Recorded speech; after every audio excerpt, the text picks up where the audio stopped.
I first three here at the 20,000, 10,000, and 5,000 dough respectively.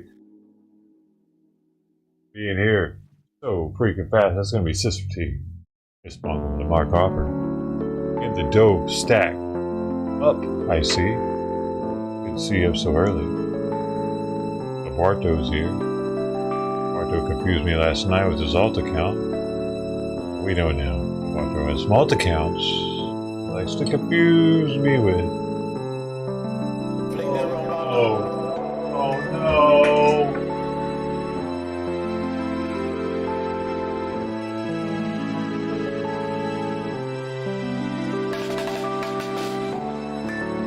Big old squash possum out in front of my place.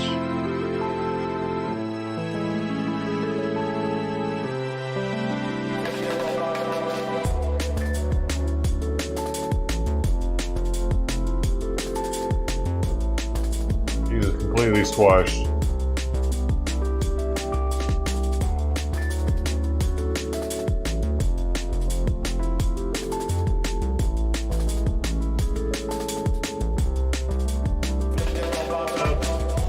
I wonder if that's the one.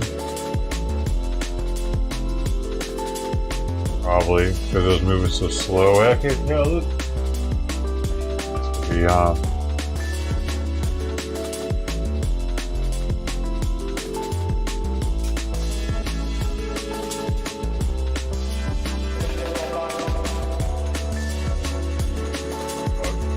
he's literally right there.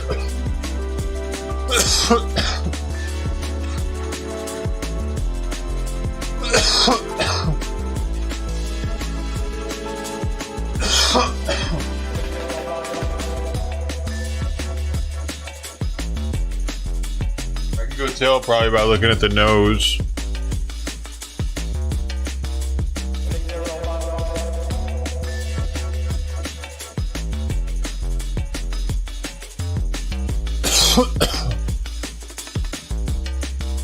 It might be just they're so slow moving though. They can't get out of the way like a cat can. You saw how that thing was moving yesterday. I don't know if they do it on purpose. I doubt it. I don't know, man. I don't think there are many animals that kill themselves on purpose.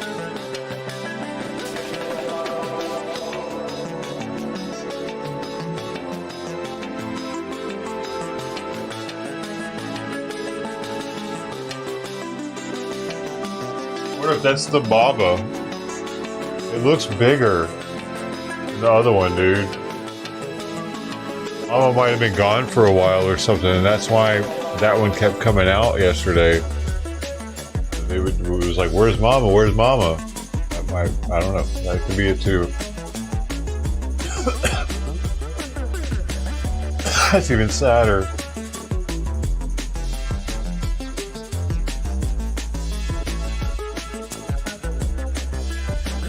Ah, man.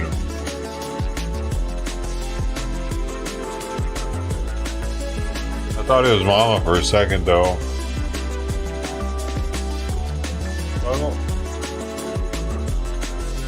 10,000 dough to you for being the second one here.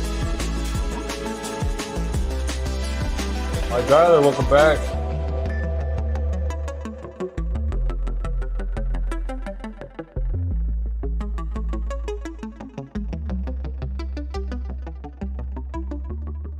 Damn it. Things right out front.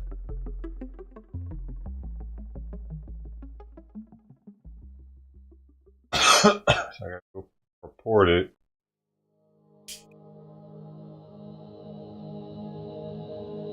It just stopped raining.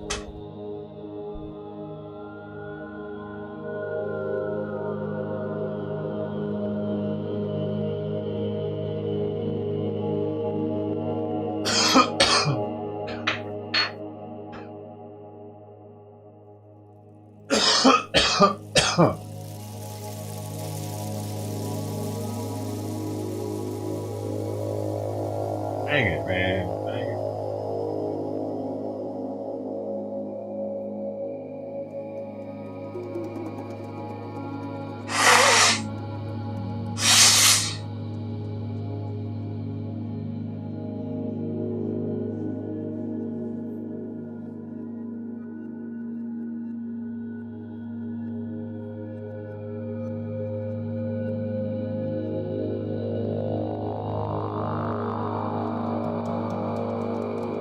Alright, gonna go do the cat food, take a picture of the possum so I can report it.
Okay, good. At least Mama showed up because, dude, all the food's about to get ruined. It's hard. It just started raining again.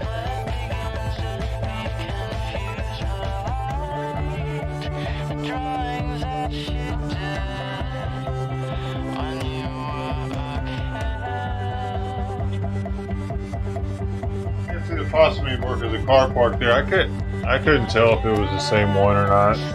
It did seem to have a white nose, but the nose seemed smaller. Possum seemed bigger, but it's probably the same one. And Jay?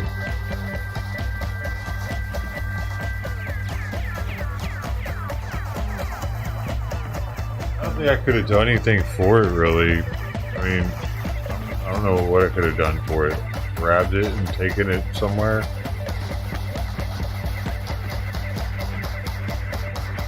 I could have grabbed it, put it in a cage, and taken it somewhere. But animal place and rescue.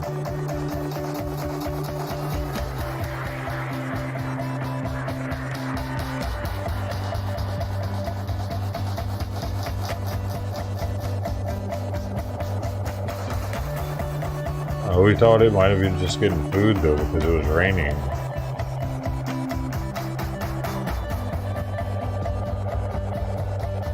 What about it, Sister T?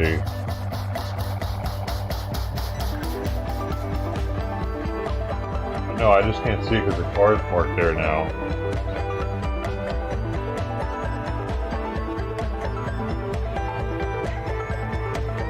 Dude, Mama Cat didn't eat hardly anything.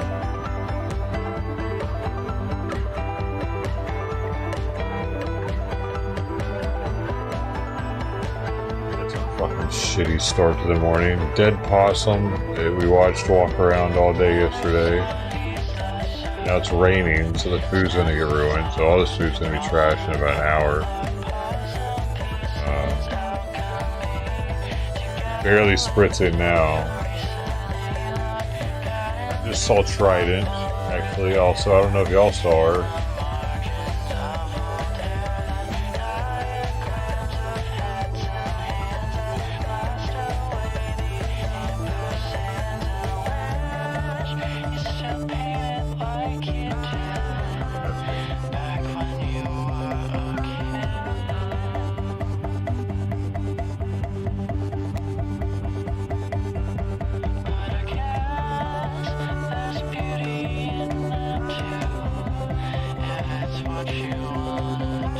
Squished, its intestines are squirted out of it, its tongue is laying out. It's all I ran over multiple times. It was really hard to tell at this point, same one or not, because it might look bigger now than it looked before because it's like flattened out.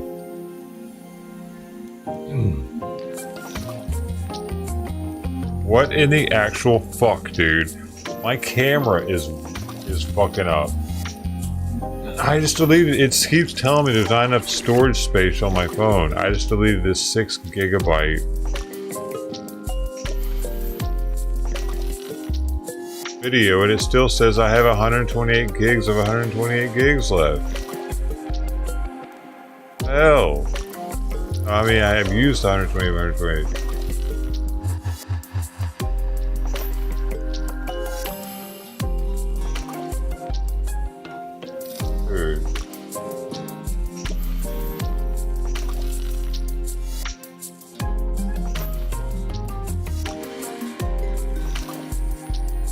What the?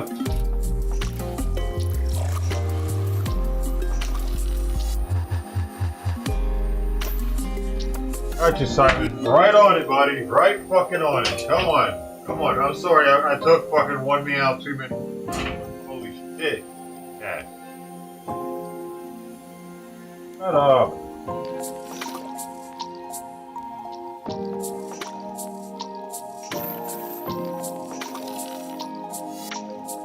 I've opened the gate for him at least 10 times already, so a little old, Simon. Damn, I deleted a 6 gigabyte video and it still says I got the same exact. Hey, Fuck, I wish you wouldn't do that.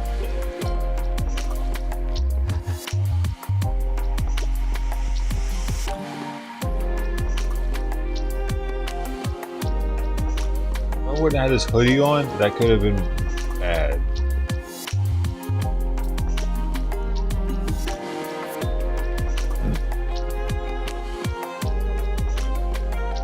I usually don't come in here with it on either, so.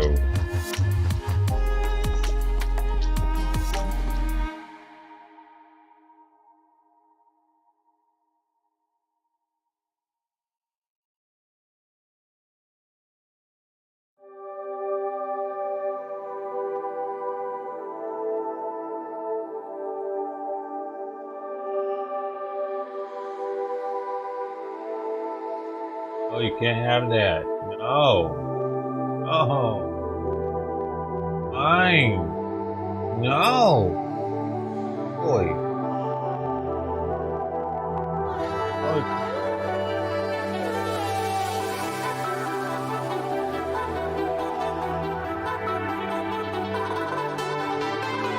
Your legs.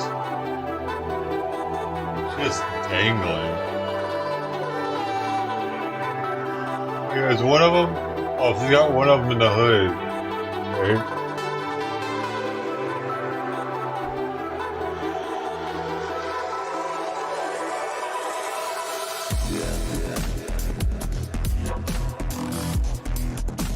No fight. Oh my God, I gotta get her off me. I can't get her used to me. I'm wearing a hood. Be able to do all that without this on. This is really blocking all them claws.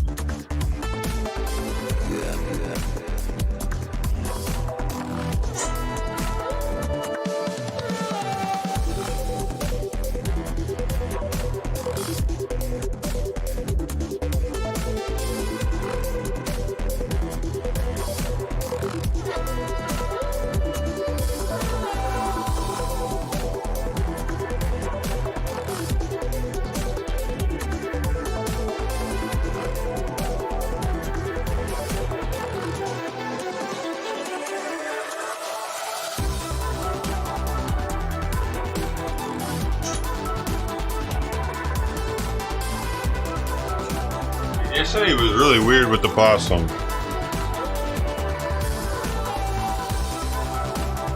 Yeah, maybe I gotta empty. Is there a recycling bin on phones or some shit? Right, but I did report it, even though I couldn't take a picture of it. I did went ahead and reported it to Long Beach.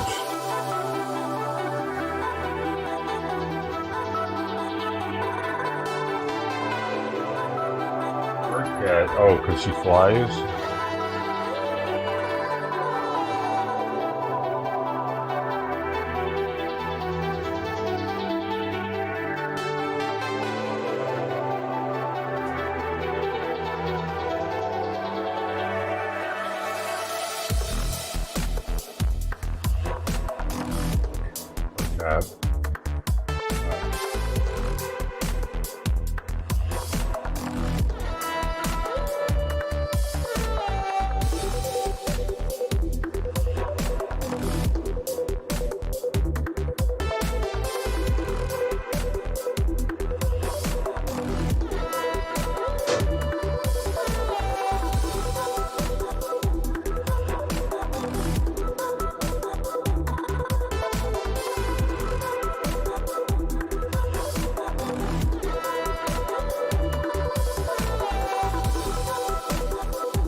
Man.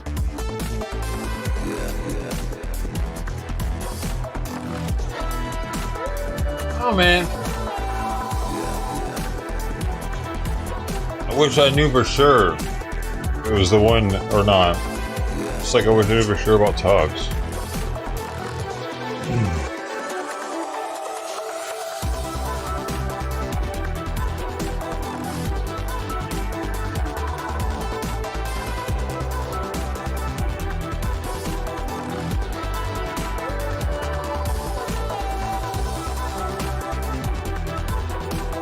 Oh, keep deleted photos in videos 30 days. Where's that at?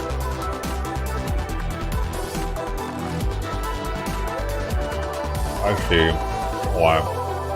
That's why this has been happening. Dude, no wonder. Oh my god. Man, dude, I've been deleting, like, for the past, like, 4 days. I've been deleting a picture here, deleting a picture there, deleting the video here, deleting this here, and I'm like, why am I not having the fucking space on the phone? I keep deleting the shit. What's going on?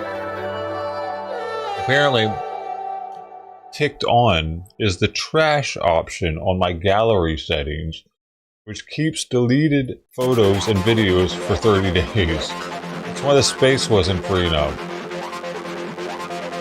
What the hell, am I not deleting big enough pictures? Because I should be able to delete a picture of the same size and take a picture of that size, but it wasn't doing that. So I was like, for like 4 or 5 days now, I've been like super confused about why my phone.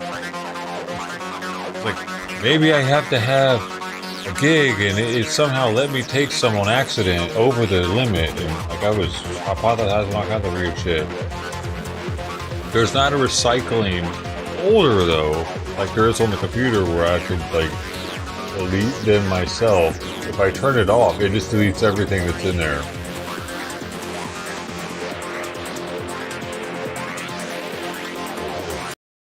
Get out of here. Too much.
Weird. Now I kind of want to see the smallest possible to like matters or not if it's still alive. It was better if it got ran over, because now the cats don't have to deal with it.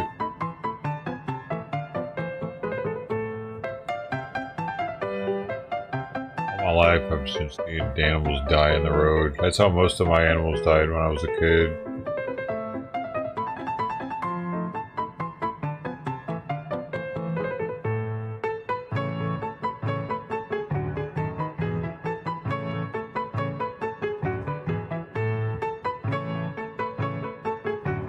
Better than having to deal with a slow, agonizing death.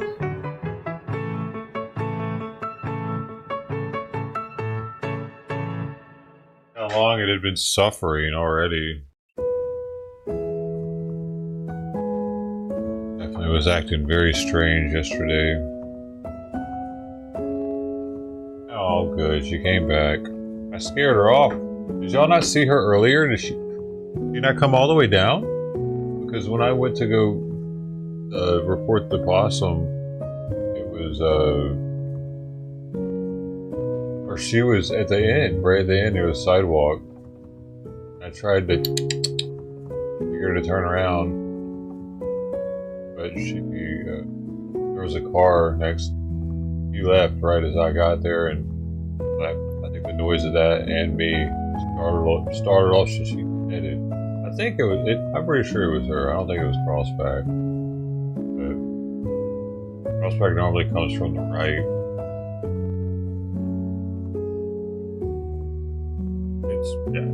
I doubt that many other people are feeding right now. Wet. It's nasty out.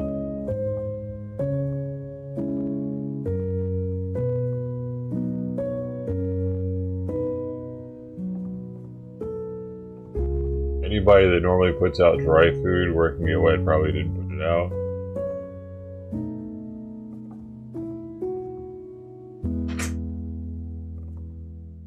Simon, it's your feeding time. I'm gonna get attention.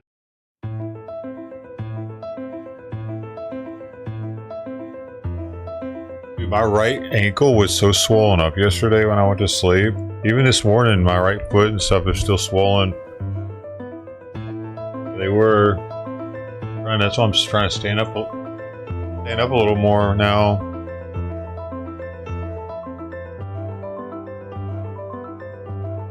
I could physically see it, and then when I pressed it, I could make indentions that would stay in for like a minute. Pretty deep ones. Not my left foot, only my right, so the blood just collected on my right side.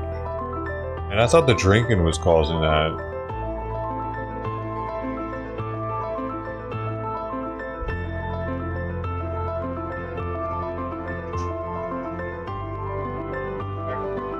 Food up.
Small? Oh, what? You think that she just now had them?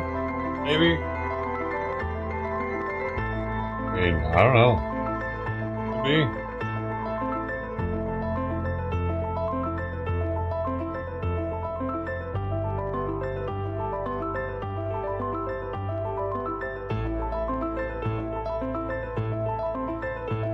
Oh, good. She ate all that. That's hers. That's her medicine. It has a quarter teaspoon of nutritional yeast in it, which is a lot of vitamin B and protein, added protein. That was Simon's food from last night too. And it has a full pump of fish oil that I'm giving Simon. Eat all of it. I specifically put that there for her because I know she'll eat it. The other ones will pass it up. Girl. Oh yeah, because she needs it the most. It's almost as if it's instinctual for her to know she needs that.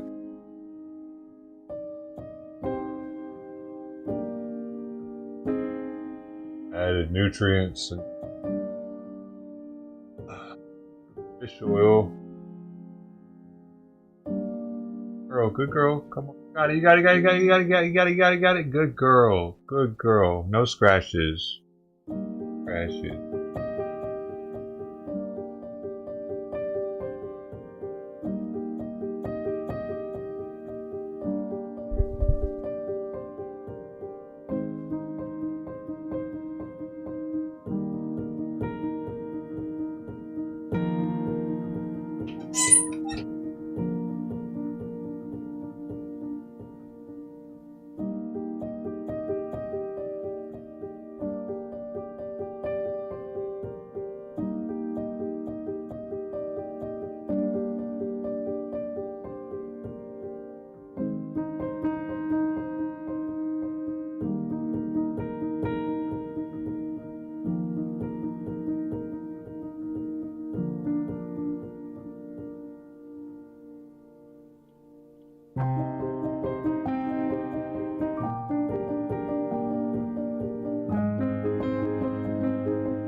She didn't eat much though.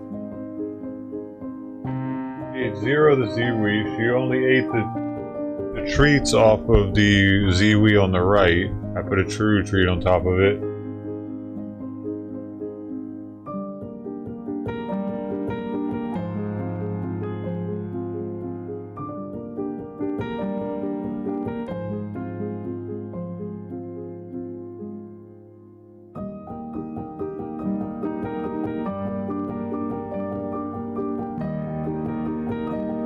Simon's already at the fucking cake meowing again, dude.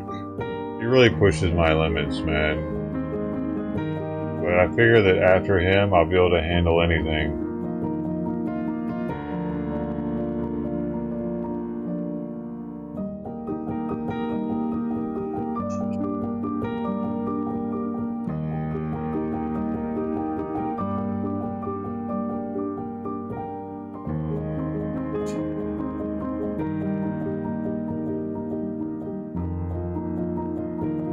Now he's meowing. He wants me to sit down because he wants to be in my lap.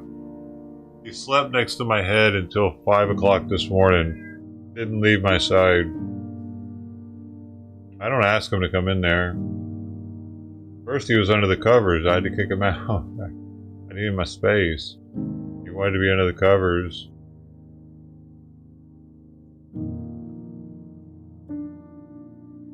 Oftentimes he'll leave before 5 o'clock though.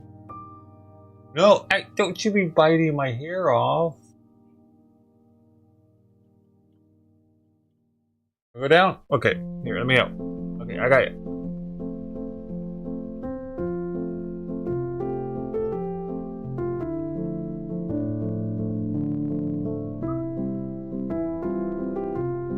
Mama ate a little, so that's good. I can leave those two down for a little while. I don't really need to replace any because both Crossback and Fluffy will eat the ziwi. And I just don't want to waste too much food if it's going to be spritzing out there. Hey! Fine, man. Me and me.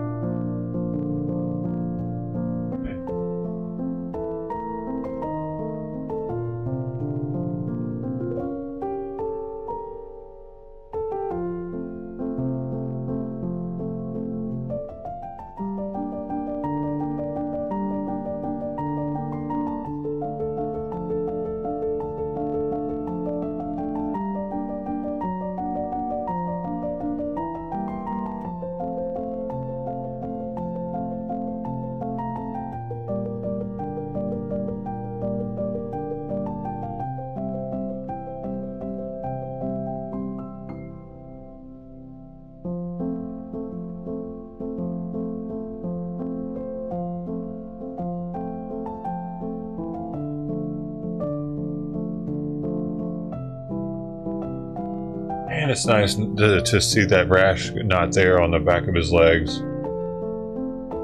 Oh.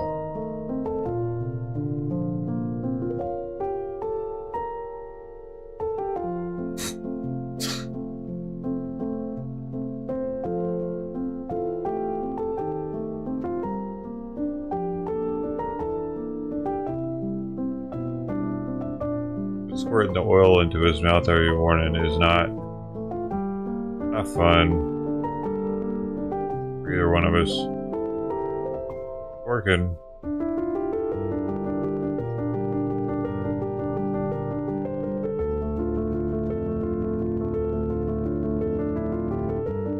Definitely working. Look at it, man.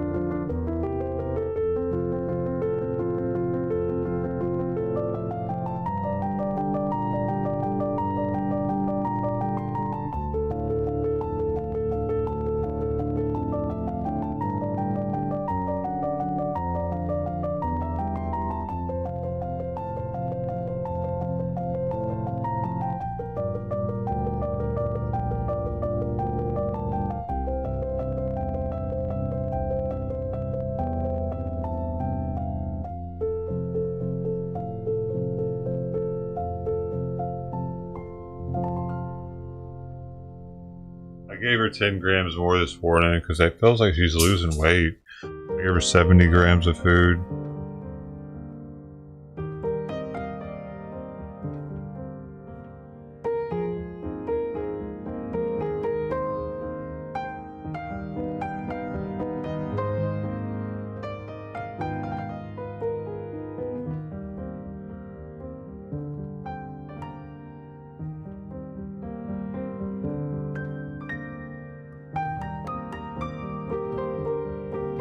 alive yet? I forgot that dude was all about gonna be coming after me. Probably doesn't even. He was probably too dense to even listen to me when I was saying that I had this channel. You know what I mean? He doesn't even know we're over here. Otherwise he. Dude, otherwise he'd be best. Oh wait a second. He's not even up yet. Mom hadn't woken him up yet. Outlaw, it's time for our sermon. Okay, Mama. Open your Bible up to 1 Corinthians 17. Not just Corinthians. Philation. What was the other one?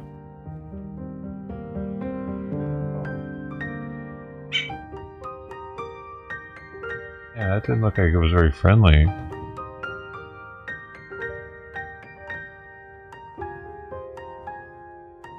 Mama, open your Bible up. We're gonna. Yeah, when he said, dude, he called me son yesterday, and that's when I was like, oh yeah, no, you're an outlaw, dude. And he said idiot. The way he said idiot and son within like a minute of each other, and I was like, and another thing, whenever I was talking about him, he completely stopped talking. But when I stopped talking about outlaw, he started talking again. So that was interesting. Sandy calls me son too. You really think Sandy is outlaw? Could be, man.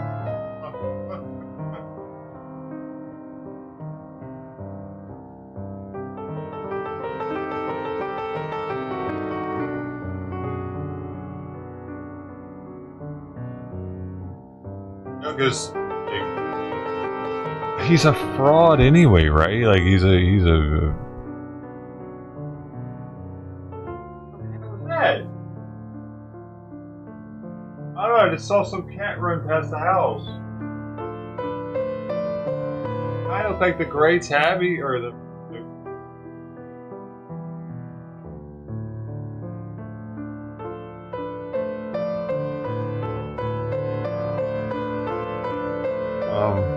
Yeah, what I was saying. You don't think it is? What else is he doing, though? You think he's just out there tinkering? Whittling a piece of wood in Oklahoma? He's doing nothing? Because he hasn't been streaming.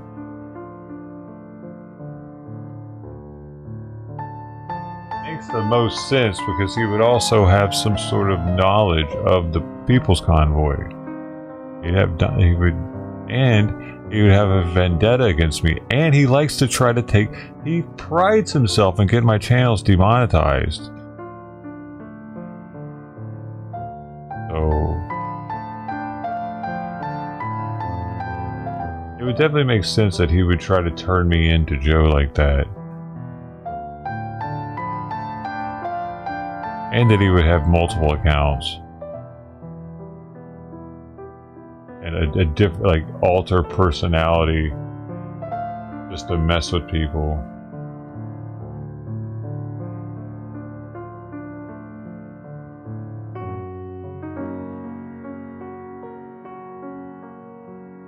He hasn't even uploading his weird videos lately, has he? Those little edits he's been doing.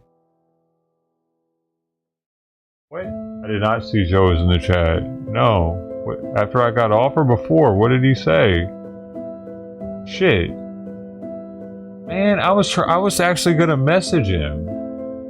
I was thinking about messaging him because I was like gonna be like, hey man, oh, we don't know our feelings about the past and shit. Like, because the thing is, like, he's in a pickle too. Okay, yeah, because he's in a pickle too, dude. You know, I ain't trying to get Joe in trouble. I'm really not. But I just thought about it after everything went down last night.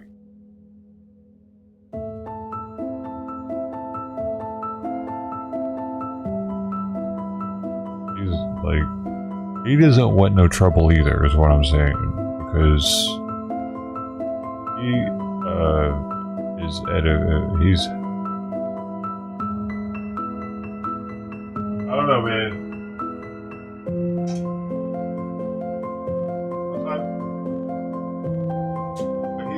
What he's building could be very easily taken away from him right now.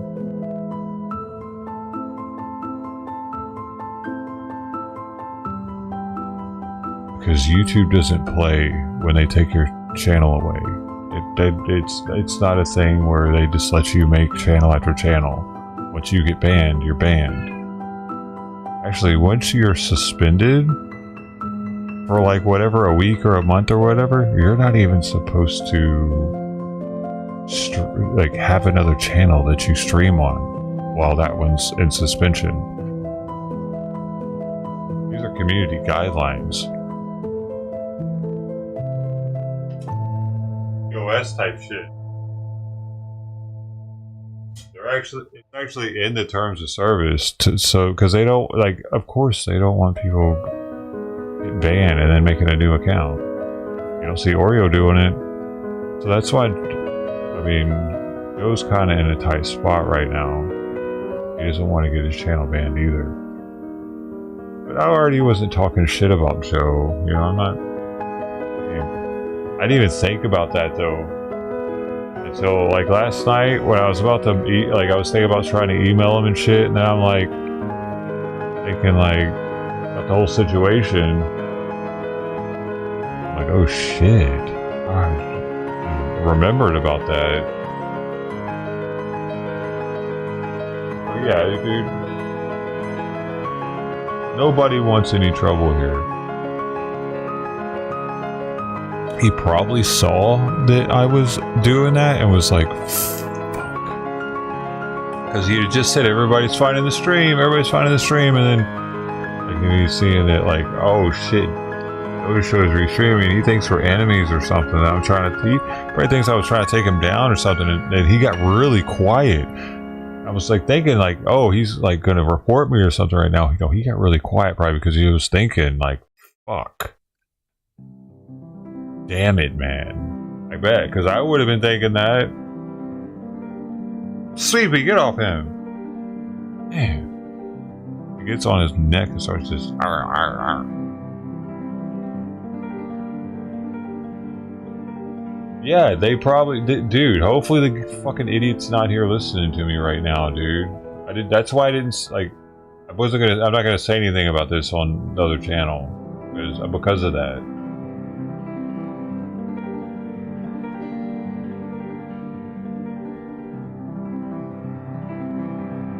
Who did?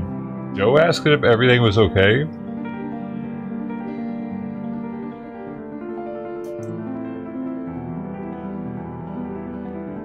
Yeah, he's thinking about it. And when was that? Wait, was the stream already ending? What the hell was I doing, dude? Damn. Crap.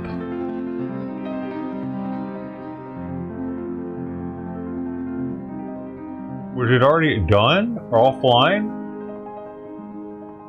No, it couldn't have been. Why didn't y'all do a fucking sound command? Damn it.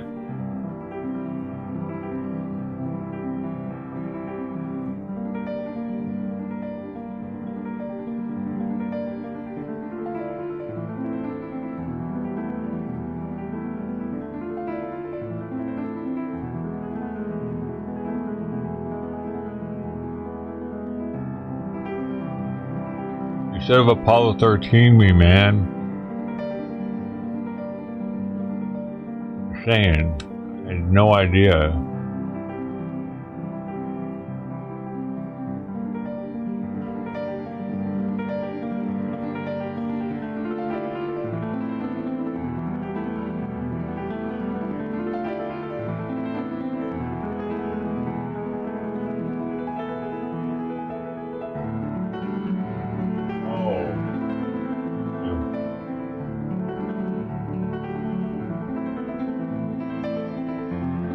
cracking up pretty hard on that one. So, was it before or after I said that I was I was on the unofficial list? Did he hear that? I'm an unofficial. Check with Joe on that one. Did he hear that? Well, I was like, oh, we got history. You don't know. Go back. Or you heard me talk about how I was, oh no, the car left. Now I can see the possum again.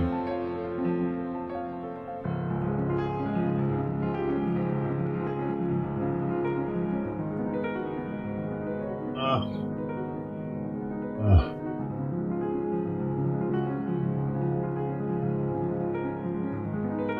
2,013 views on yesterday's stream. Wow. The day before that, 2,866. Crazy.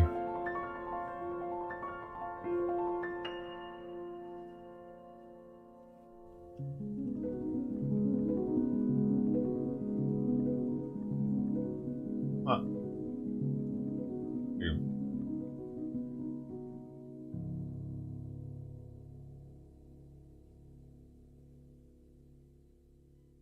Stoked that he's got somebody to talk to.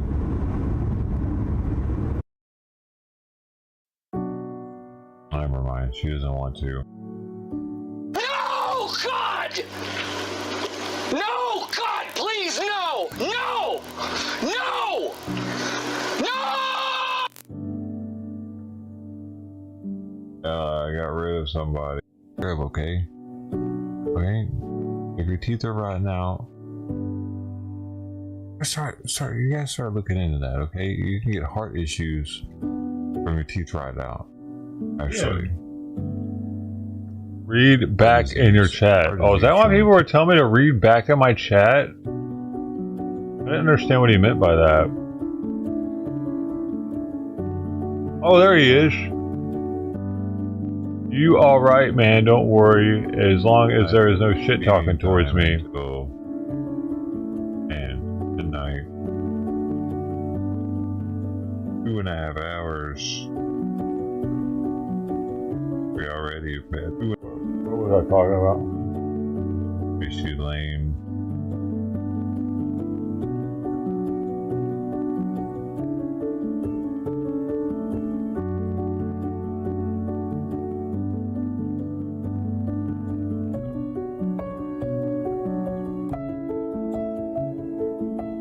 Hilarious.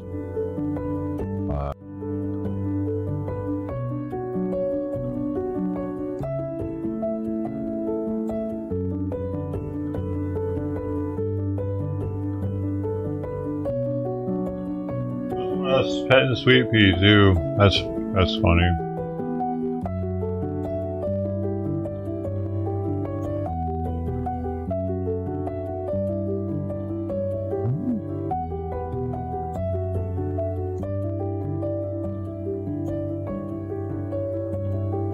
Oh my God, sweet pea.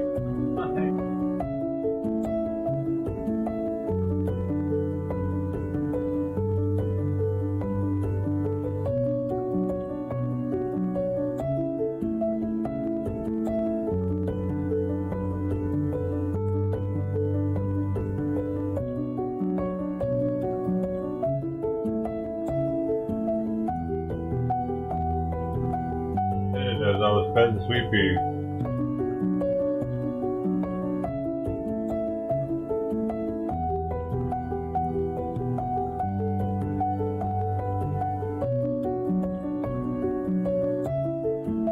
No, I don't think it's fake. You and I have always been alright, dude. It's just like the People's Convoy thing. And I was cool with Joe up until he got involved with 1776, I think, and then I was like, oh man, come on, dude, not these people. I could tell they weren't doing shit. It's just cute how she's leaning into me, man. You know what's so funny? Wait, Ronnie, I thought you were going to bed. Like it was, he was starting to grift at that point. For the most part, I didn't feel like that about him. You know what's so funny? When people told, because he wouldn't ask you were restreaming him, you stopped. Like he wouldn't ask for donos for the People's Convoy. He would just try to get funds for himself, and he wouldn't use their gas either. Remember? He was like one of the only people that didn't take their gas fund. I respected that. He wasn't like he wasn't as connected as a lot of those other streamers that were with him. They were actually like in the convoy. But once he went to 7076, he was like, man, you're kind of like one of the main people drawing money into this thing. And I didn't approve of 7076. Just like I didn't really approve of the People's Convoy, but he was more of a independent journalist for People's Convoy. But I mean, there's no hard feelings. But I appreciate what he does, man. Like, I appreciate he's still willing to get out there and stand for fucking hours and deal with people giving him shit. And I know what it's like. I know what it's like having to pay attention to chat while you're trying to also get content and a lot going on.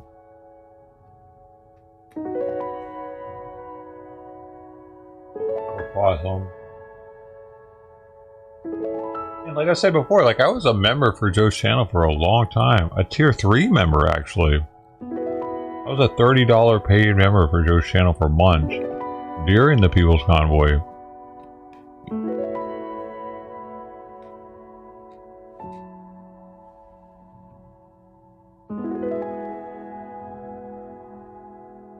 Not just a tier 1.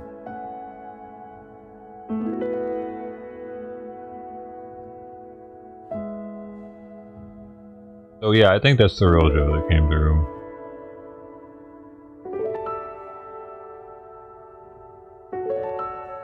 Dude, that's kind of crazy. I mean, it's really cool that he came through like that. Because, like, he was still busy driving, you know? I just wanted to check it out to see, like, what... I came up here, kind of lurked a little bit.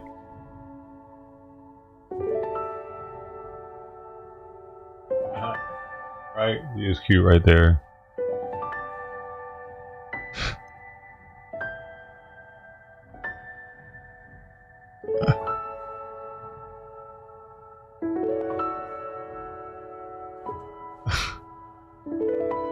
I didn't notice she was just staring at me like that. Oh, she does her yawn thing when she's like... What is she looking at though?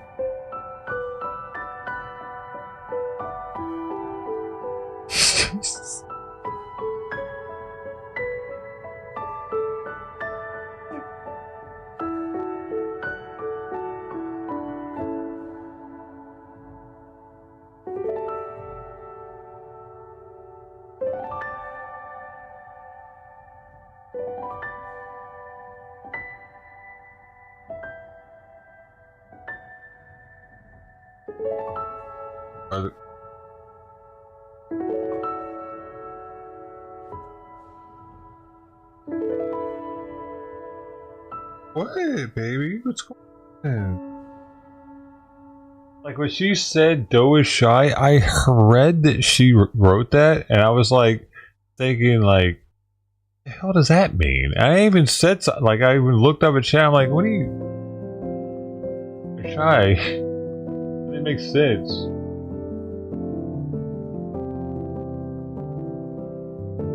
I think I read it right there, and I was like, what? What does that mean?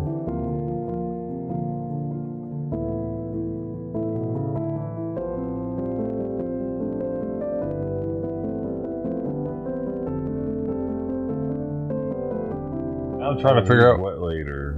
See, I'm trying to figure out right there. Figure out what later. Hey, let's follow. Man, how you been? Nobody told me. Hey, let's follow. Hey, let's let's follow. How you been?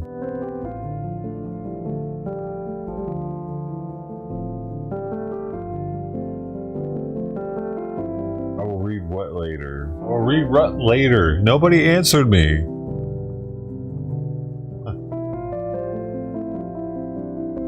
I went to bed thinking about it too. Like, man, dude, like, Joe doesn't think I'm trying to attack him or some shit. Especially once I realized about, like, the whole situation.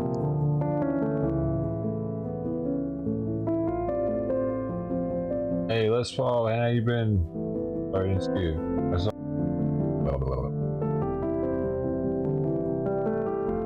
Spirit world. Apparently.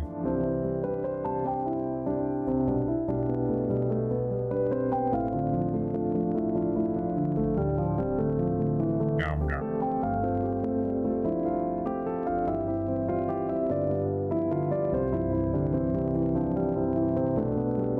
I'm very loving right now, leaning into issue lane.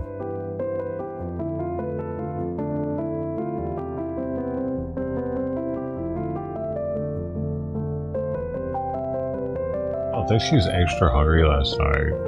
I'm gonna give her a little bit more food. Feeding time until midnight. 2.5 hours.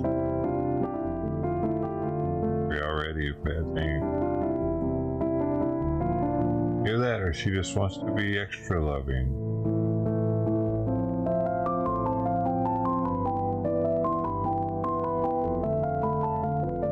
You don't have permission. No, it's you don't have permission. How about that? You don't have permission. A Kamala guy. What does that mean? Like white guys for Kamala?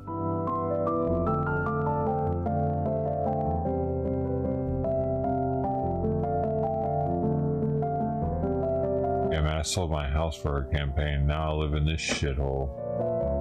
I really had to. God, she was our girl. Wasn't she? Are you a Kamala guy? Are you a white man for Kamala? Like me and my cat? I'm a childless cat man. I voted for Kamala. Hey! Hey! Ow! Why are you biting me? Hey.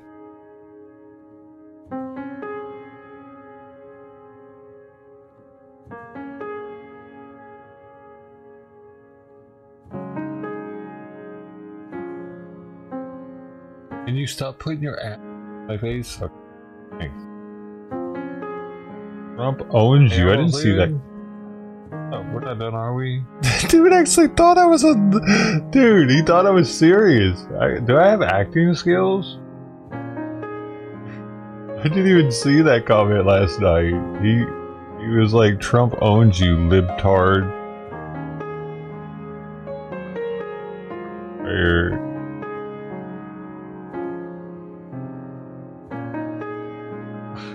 Maybe he'll come back thinking he's trolling me. That's actually perfect. I just sold my house.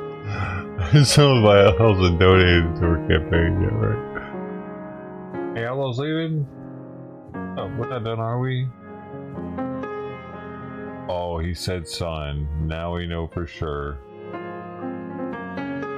Yeah, no, he's definitely the only person that would say son. Idiot.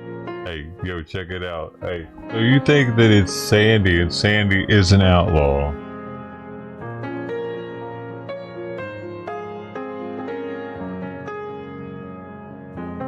It's Sandy. Simon, I don't want to sit down, man. Oh, he keeps yelling at me. You want me to sit down? Oh.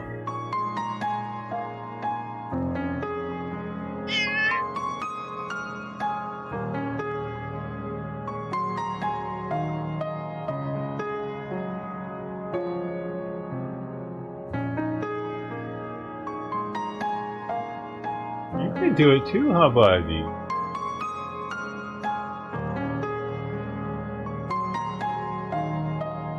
view.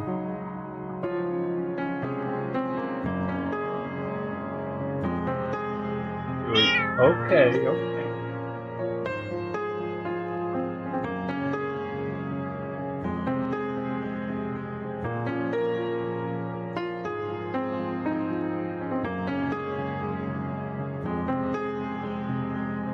I don't know. Yeah, okay. Here for a second. Whoa.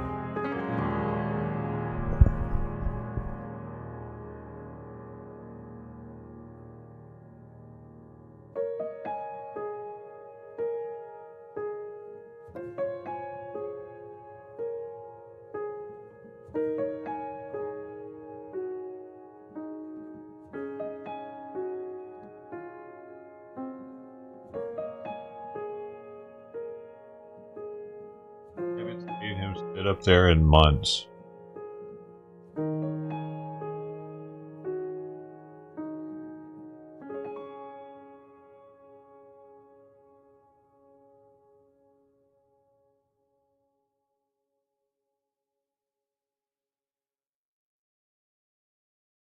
Usually, even if I put him up there, he'll jump right straight down.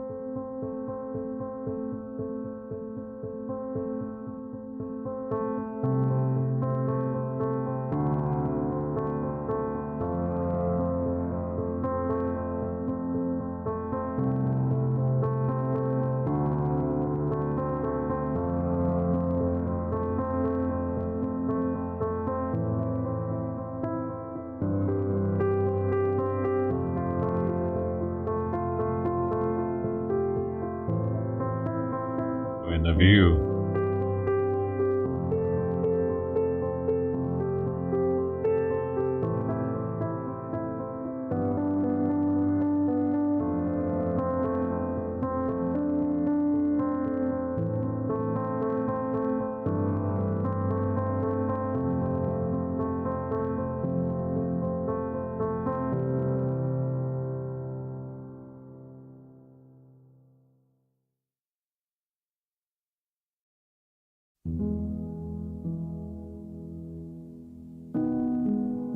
Oh, remember this?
Maybe now he'll see that it doesn't hurt so much or something from jumping down, and he'll get up there more.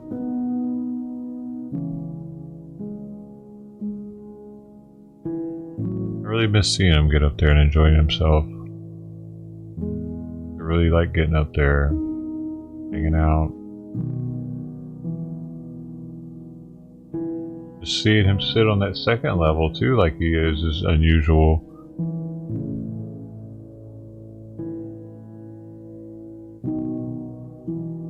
He doesn't want to jump down from that height though.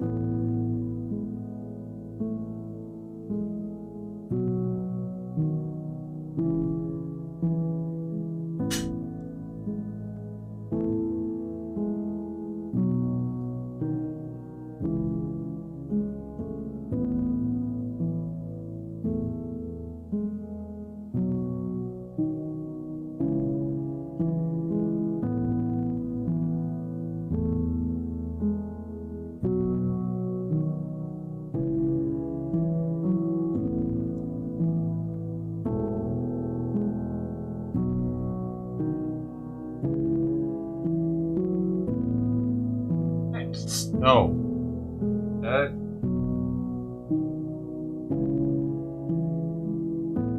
Put you on my armrest.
Use the other one.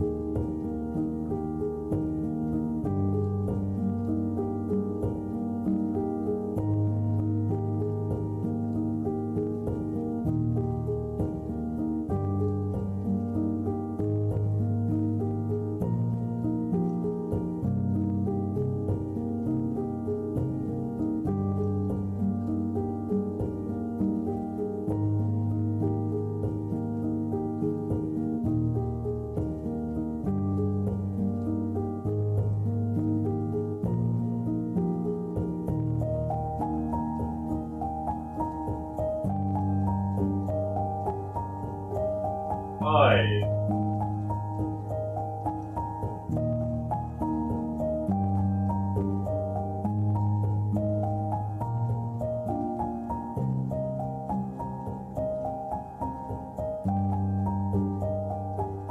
Oh, probably is that osmosis. We haven't seen it out today.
Simon?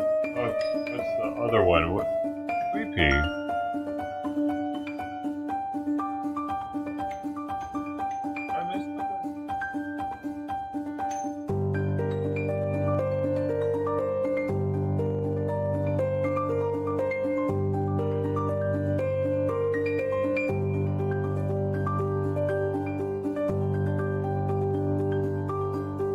Just the letter P, an initial. Sweet P. It originally stood for sweet piss because she peed a lot when she was a kid. She still does pee a lot.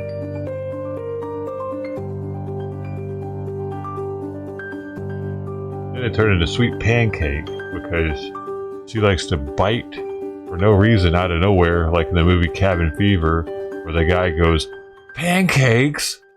Pancakes!" He does a roundhouse kick and he bites the dude out of nowhere, and the guy's like, "What the fuck?"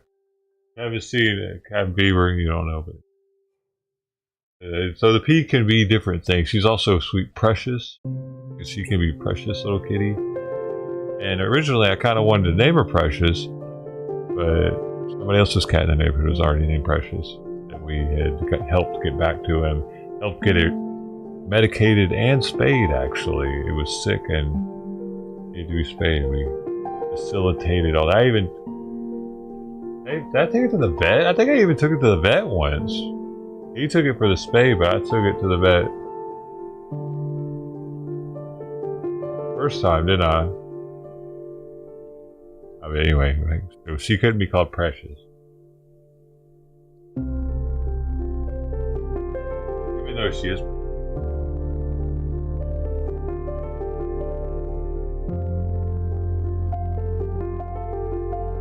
Brown? What's that? What is that? A YouTube channel? Points? Pancakes. This is a goofy, like, out of nowhere scene. It's one of the most out of nowhere scenes in any movie. Pancake, because he goes, "Pancakes?" Because he's like, "What are you talking about, kid? What you do to my boy? Look what you done to my boy. Well, somebody's got to pay for this," or some shit like that. So Drew goes up to shotgun. It's such a fucking weird movie. It's one of the funniest horror movies there is. Cabin Fever. You gotta see it.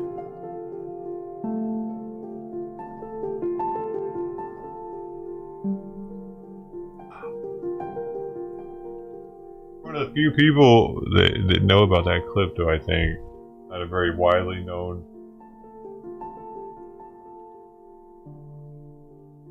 Trump is speaking at National Prayer Breakfast in D.C., or he was. Make America religious again, I guess, what I'm hearing. Whatever. Oh, dude, did you hear about this lady that got... She got fucking deported? Dude, look, I'll show y'all. I got you, don't worry, man. Hey, what you need, dog? What you need? I got you. You're gonna think this is awesome. Check this out. It's got two stories in one. Tranny and illegal immigrant getting booted out. You're gonna love it. And I don't want to give too much away.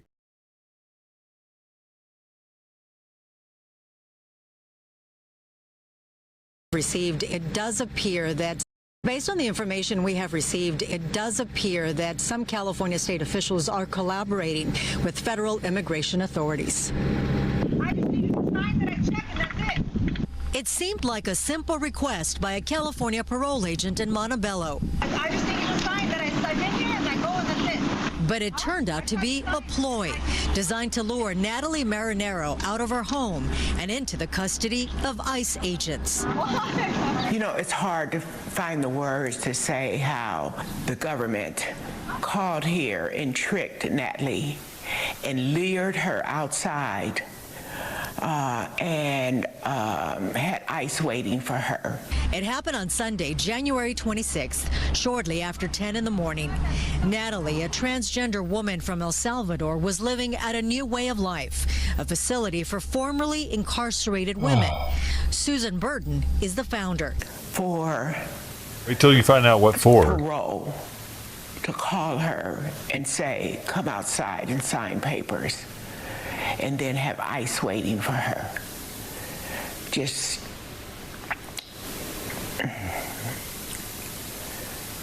My heart aches. In 2005, Natalie was convicted of second-degree murder and was sent to California State Prison. Natalie got caught in a bad situation where she was at the wrong place at the wrong time. And for that, she paid 17 She didn't mean to kill the guy. She paid her debt to society. You mean he paid his debt, right? And now she was trying to start anew. Natalie paid her debt. Yeah. Natalie's been making great choices. Really You working know on what? herself internally. Oh, fucking externally, like the Natalie whole package. probably tried to become a woman so that fucking ICE wouldn't figure it out and deport her ass. She probably figured that scheme out when she was locked up in prison. Fucking cunt. Get out of here. Susan Hefner is the housing She supervisor. did, right? Both women say Natalie is a diligent worker who built a community garden at a new way of Natalie. life. They describe her Go as back a to El compassionate Salvador. person. We love her. We're family.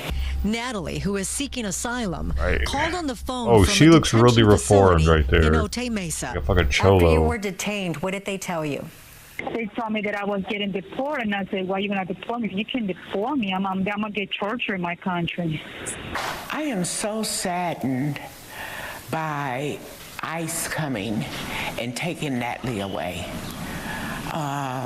It's just horrifying to think of what will happen to her if they return her to El Salvador. You should have thought about that before you cut your dick Susan off. Burden says she's called the California Parole Office, and she says her calls have been ignored. She's also notified state legislators. They told her they're outraged and they will investigate. They can't do shit about it. They have no jurisdiction. Call all you want. You need to be calling President Trump and begging to your daddy. That's the only ones that are going to save you now. Yeah, that's not going to happen. Get the fuck out of here. Because you know what? Think of the family members. What do you think that they wanted? What do you think that they knew that she was an El Salvadorian when she committed the crime? They saw her get charged. They heard the judge say, this can get you deported when you get out of prison. And they were probably like, fuck yeah, get her the fuck out of here. She killed my brother. Why is she being deported right now? You know? And then they go and do this and just let her fucking live here. They probably called the family up and let them know, well, you know, that person that was getting deported. I bet they celebrated. Why wouldn't they? Like, well, the fuck would we want her here? You know, she's taking advantage of all kinds of public programs. If she's in that program she's in right there, she's already on like food stamps, welfare, probably some other shit. Not a citizen.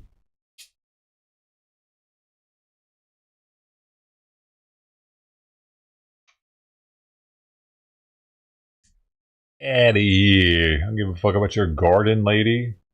But she grew a garden. What is this? In the entire country, second only to West Virginia. And so Let's this hear is this. Let's hear this. Little cunt talk. A great start, and I yield you back. Wait. I remain personally committed to combating the production and sale of all. Okay, so this thing isn't going to be that. lines. This isn't going to be that interesting. Actually, they can't do shit about fentanyl right now. But gotta get stories not coming in our country. You know what I'm saying? Like, did they control ecstasy in America? Like that song that I always play with Biden. You know the one, right? Here, let me play it for a second. Did that work? I probably can't find it.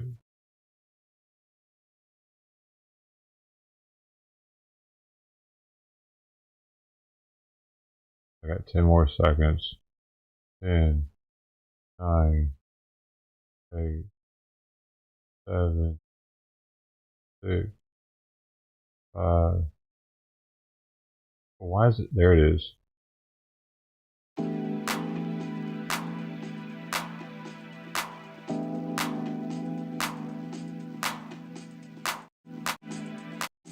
State or mayor of my town, governor of my. If I were governor of my state or mayor of my town, I would be passing new ordinances relating to stiff criminal penalties for anyone who held a rave. The promoter, the guy who owned the building. I would put the son of a gun in jail. I would change the law. I'm the guy who authored the crack house legislation. We can use the crack house legislation.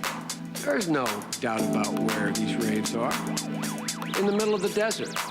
Arrest the promoter. Find a rationale.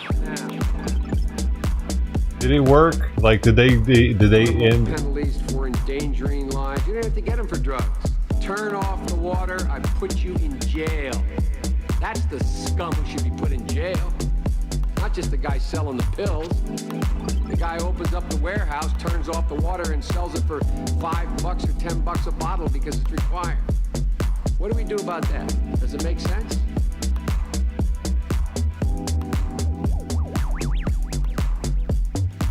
We certainly do need to look at the promoters, and DEA is doing that, and we've done it very effectively in a couple.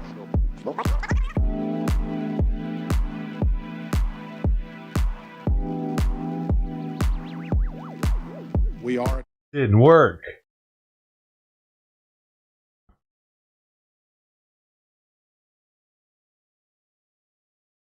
Here's another exclusively on migrant. Local 10. A family man escorted out of his own home today, surrounded by heavily armed agents. No criminal record. Learning the man Poor has guy. no criminal record and has been paying taxes. And Local 10's Christian De La Rosa live now in Coral Springs with concerns coming from his loved ones tonight. Christian. This man has been living in this gated community here in Coral Springs for the past 15 years. He works as a handyman. He works overnights at a warehouse. He never thought he would be a priority for ICE agents who came out here today with intimidating force, took him into custody, and now loved ones fear he will be deported.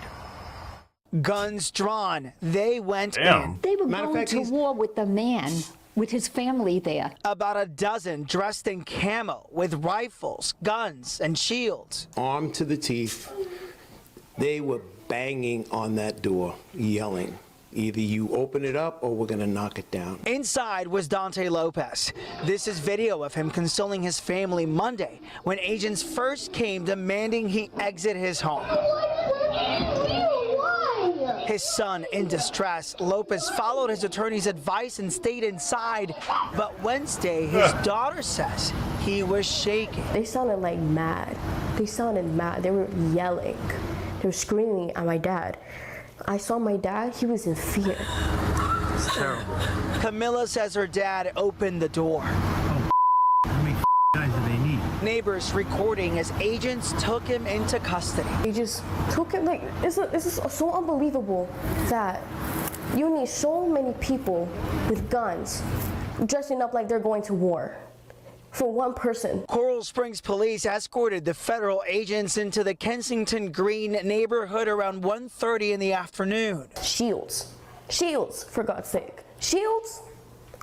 What's he gonna do? My dad doesn't own a gun. We spoke to Camilla's dad earlier this week. Lopez telling us how he was once deported after his visa expired and re-entered the U.S. illegally after his life was threatened by guerrilla warfare in his native Peru. I didn't know what to do. Since 2022, the father of three has been checking in daily. You could have went to any other as he country. awaits due process in hopes of being granted asylum. Lopez does not have a criminal record. Doesn't even have a speeding ticket. Why? Immigration attorney Joel Lamuse. That should not have happened. If the person is completely abiding by the rules, he's been doing his check-in, he's not a threat to the community, he should be allowed to stay home and await his proceedings. So what's supposed to happen next? He should receive a credible fear interview as soon as possible, recommended within 10 days. Do you think that's actually going to happen? Absolutely not. With the backlogs that the government has right now.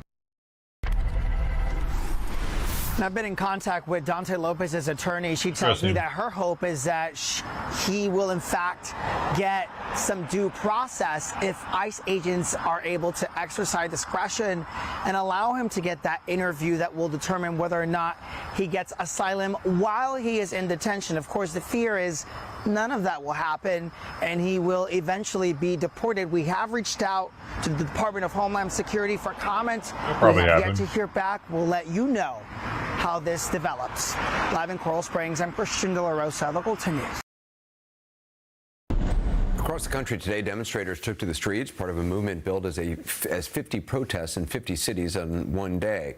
Among their grievances, the president's crackdown on illegal immigration. On that last note, tonight we have a new report showing how that can impact legal migrants with visas who keep America's farms running.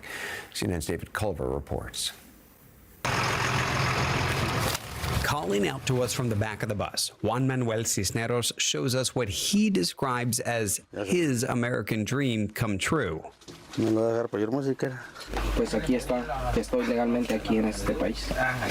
said, do you always carry that document with you? And he goes, yeah, because if anything happens, he can pull it out and say, I'm here legally in this country. Everyone on this bus can say the same. They're farm workers here on H-2A visas, which allow foreign workers to fill temporary or seasonal agricultural jobs. There's a problem with them? They come here for about 8 months. All the folks on this bus who are on their lunch break are from Mexico. He says they're able to work the field, and as he sees it, it's a good solution to be able to make money and yet at the same time be here legally. But with that visa comes grueling work. Nobody local wants to work in agriculture harvest. Damn, did you know that these things weren't even rinsed off before putting into plastic? They put them straight from the field into plastic. I didn't know that. That's damn. Ew, no wonder you gotta wash this shit off. Like, really? Nobody local wants to work in agriculture harvesting crop. Nobody. These are hard-working, able-bodied men, and that's what they're doing. They're doing manual labor. And they're doing it in a place. I mean, I wash my vegetables too. I rinse them off. Yeah. If I go far enough, I'll hit Mar-a-Lago. Yeah, you will. You need only travel about 40 miles from here, as Roth Farms sits just on the western edge of Palm Beach County, Florida. It certainly doesn't feel like the beaches of Palm Beach. But it has the weather. Which can be brutally hot and humid for those working these fields. Yet despite his need for a reliable and cost-efficient workforce, Roth says he supports President Trump's stance on immigration. Yeah. Is he going to get more? This isn't fake news. Dude, this is an actual good story. Across the country on this bus. And as he sees it, it's a good solution. They're pro-Trump now, it doesn't seems. feel like the beaches. Yet despite his need for a reliable and cost... Is it going to get more difficult to get workers, you think, under President Trump and the crackdown on immigration? No, I think it actually will get easier. We just want people to be vetted. Yes. And we want good workers that are coming out. Thank you, CNN, for not being douchebags So the H-2A today. visa program may seem like a perfect solution to keep predominantly migrant workers employed on farms like this one here in Florida. But critics point out that it doesn't cover every person or every situation. Say, for example, those migrants who are fleeing violent and dangerous situations and don't have a home to go back to once the season's over. Or those who simply want to live and work with their families year-round in the U.S. And then you've got small farmers Who gives who a say, fucking shit? Those people that want to work in the U.S. year-round, well, they got to go through that separate visa system, not that one, where it's you work a little bit and go back home, where you have a limited amount of stay here. What was the other one he said? It was bullshit, too. the program is just way too costly and way too complicated. For now, though, Roth sees H-2A visas as the best way to keep U.S. farms running. He hires a third-party company to handle the logistics. They recruit the workers from abroad and then place them at several different farms, including Roth's. You hire them in Mexico and you transport them over here. You pay all the transportation costs. You're paying for that. I pay all the transportation costs. We put them up in housing. We pay all the housing costs. The only thing we're allowed to charge them for is the cost of the food when we feed them. So what is it like for these workers?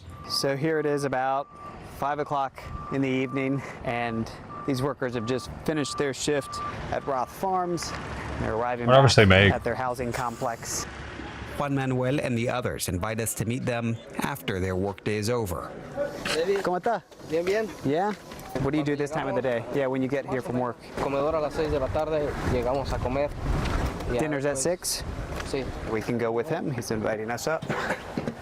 Well, muchas camas aquí, no? They've been working 10 hours today. They work 6, sometimes 7 days a week. They have just a few things that they need, a few changes of clothes, some snacks, and not much privacy. Juan Manuel shows us his setup. Why does he say it like that? Why is he like, establish privacy? Somebody help him. Like, what? Why are you bleeding all over the place? Put your heart away. Like, what the fuck, dude? These people are okay with doing this. Why make it like, guys, are you okay with this? Don't you want the Ritz-Carlton? We're not paying you enough, are we? He says what he makes is about $16 an hour. So here, what you make in an hour, as he puts it, is an entire day's work in Mexico. There you go. This is his 3rd year on the Visa work program. He said the money that he makes here, he's able to support his family in Mexico as well and help his mom and dad and brother and sister. Para poder sobrevivir. And he said that's what you need to do to survive. You can see all the workers now are gathering from all the different buildings. Most of them all work at different sites, but they come together to eat and then sleep. And then they will be back at it on the fields in about 10, 11 hours from now. For them. Yeah, they get a lot of sleep. The farmers you talked to, do they believe that President Trump would support expanding this program, especially given his belief that foreign workers are taking American jobs? The farmers that we spoke with, as they support President Trump, they also believe that he has to move forward with this, Anderson. They say, really, you look at the food supply in this country, and it is reliant on these workers. The visa program, though, has its limitations. They say under the Department of Labor, it is just really cumbersome, really complicated, and they say it's got to be made cheaper, particularly when you think about those smaller farmers. David Culver, appreciate the report. The only reason why they're living in those situations is because they want to save all their money up and take it back to Mexico, which doesn't help our economy. Like, they're not even buying anything when they're here. You know what I mean? So, like, they can live in the situation they're living in. They don't need government subsidized housing or anything. There are probably liberals out there that'd be like, oh my God, they have to sleep in that room together? Lady, you know our military has to do that too, right? Like, what the fuck? But they're not our military. They should be treated better.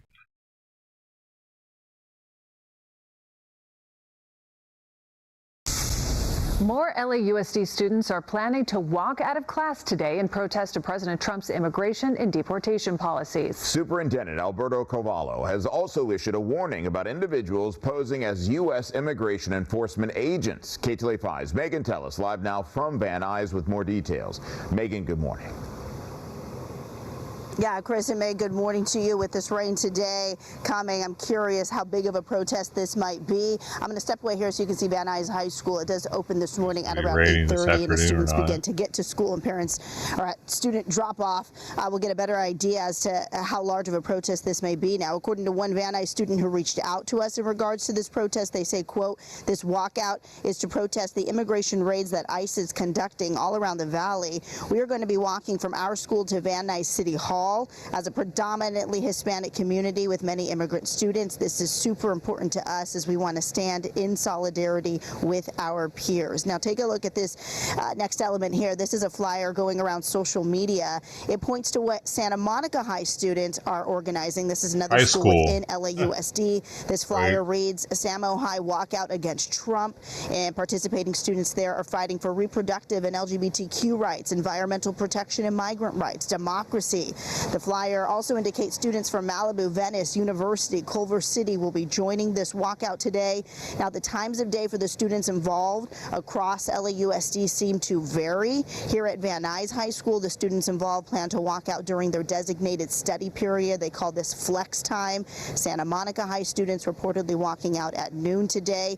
We mentioned what the superintendent of Carvalho had to say. He says we're aware of reports that individuals alleging to be law enforcement or ICE agents have approached some in our community. This has the effect of generating fear within our communities. Please be advised that falsely impersonating a local, state, or federal agency or law enforcement official is illegal. And he goes on to say that he stands in solidarity with the students. We'll have more on that coming up next. But again, these walkouts seem to be happening all across LAUSD and other schools. I'm hearing reports in the IE. This also happening whether it be today or tomorrow. But students seem to be voicing their rights. And again, as students begin to arrive to school and parents as well, we will talk to them to see what is on their minds on this Thursday. That is the very latest in Van Nuys. I'm Megan Tellis. I'll send it back to you in Hollywood.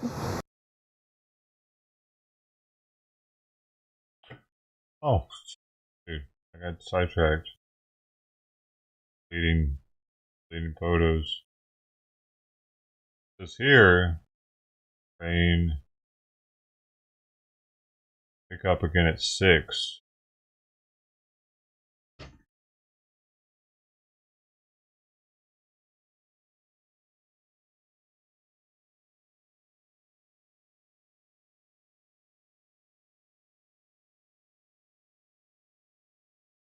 President Trump made a campaign promise to keep men out of women's athletes sports. Respond to President Trump's order. And today, he signed an executive order banning transgender women and girls from competing in women's sports. Now, this coincides with the National Girls and Women in Sports Day, and it's the latest executive order aimed at transgender people. Her hair looks NBC4's like, Hetty Chang live in Santa Ana with more reaction on this. Hetty? Colleen, we just happened to find out about a transgender support group that meets here in Santa Ana every week. I did go in there and speak with several trans women. They say they not only feel disappointed, but also fly on the wall in that misunderstood. fucking They feel meeting. they should be able to play on a sports team they identify with.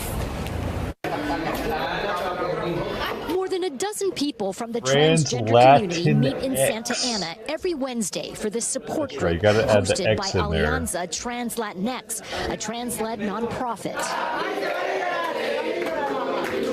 Today is someone's birthday, but this afternoon there's not much else to celebrate. This after President Donald Trump delivered on a campaign promise by signing an executive order banning transgender women from competing in women's sports. There's a lot of things that people don't understand about That's a dude. someone that is a transgender like myself. Shelly Sanchez was born male, but she fully transitioned to a woman several years ago. The 37-year-old plays on a recreational soccer league for women. Sanchez says it's exactly where she belongs. Oh, wait, what? With women? No, it's not where you belong, lady. You look like a man. That they were born biologically female, that they way faster than myself, they kick the ball harder than myself, and doesn't make them a male, right? Yeah, but that's because you sucked at the sport as a male. Like most of these people that are going into the sports were like mediocre as a male. Like they were actually in the sport competing.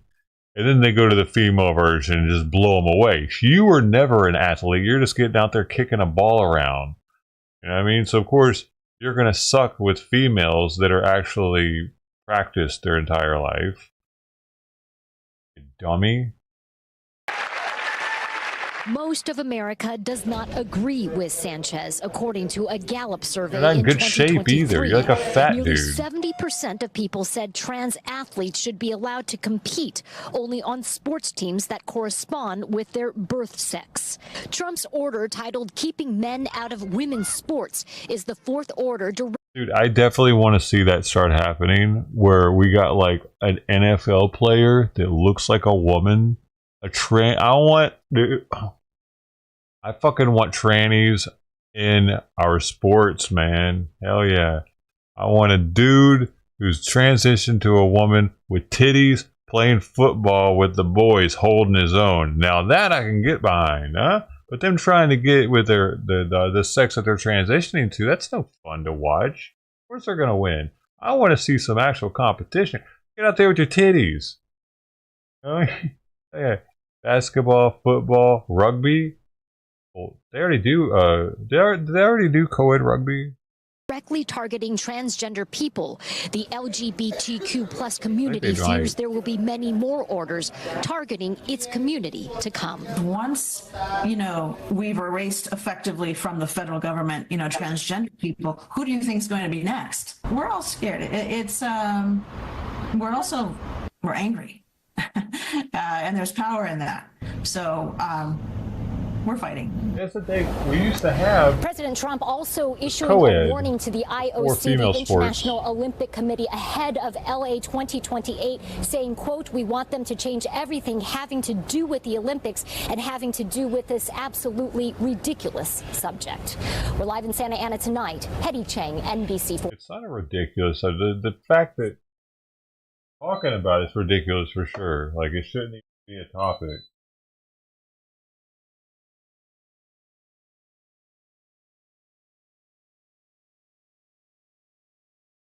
President Trump has signed more than 40 executive orders since he took office. There is so much another news one today lately that bans transgender female athletes from competing in women's sports.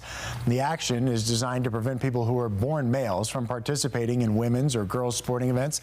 On his first day back in office, the president issued a sweeping order saying that the government would only recognize. Last week, his face that gender-affirming care for minors. Now a group of transgender minors and their families are suing President Trump, claiming the executive action discriminates on the basis of sex and transgender status. Your reporter in Boulder County, Sarah Horvath, joins us now for talking with one family who will no longer receive these treatments. So, Sarah, how are hospitals in Colorado responding to this? Yeah, it's a lot to respond to. Denver Health says it's complying with the order in an effort to maintain federal programs. President Trump says his order, quote, protects children from chemical and surgical mutilation. But Denver Health says this could put transgender youth at a higher risk for depression and suicide. There's been studies shown that it doesn't reduce their fucking depression or suicide rates anymore if they transition. They're just as likely to be depressed and commit suicide. That's what the numbers show. That's what I've heard. So there is that. It's bullshit thinking that it makes a difference because they're just as fucked in the head. Like that's why they're the way they are. They're fucked in the head, so there's comorbid mental disability going on. So feeling that risk, and they're so concerned for their safety, they don't want to share their last name.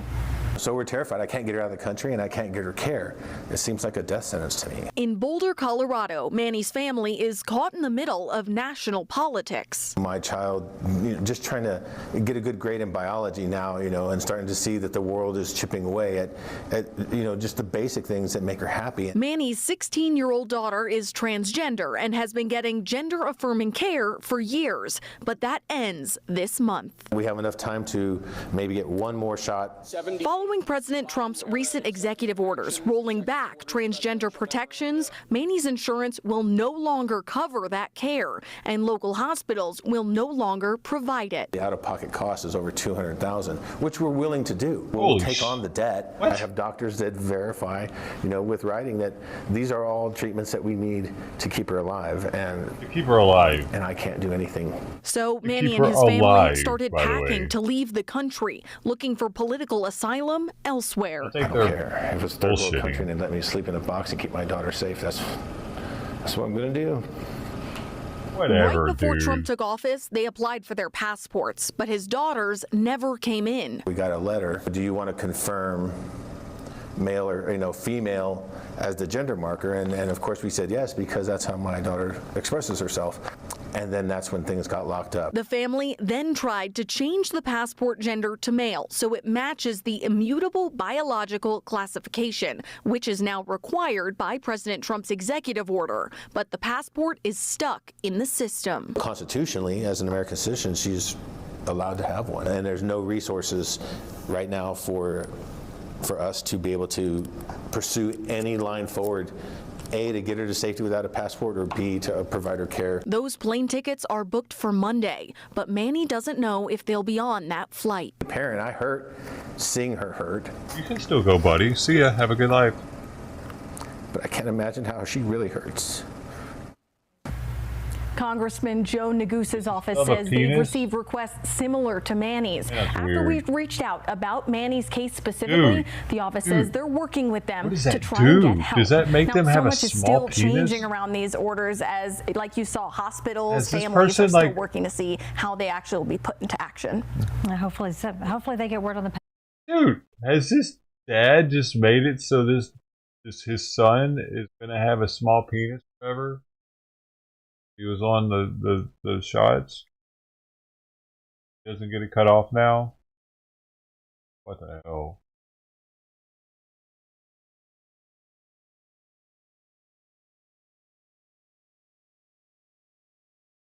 Yeesh.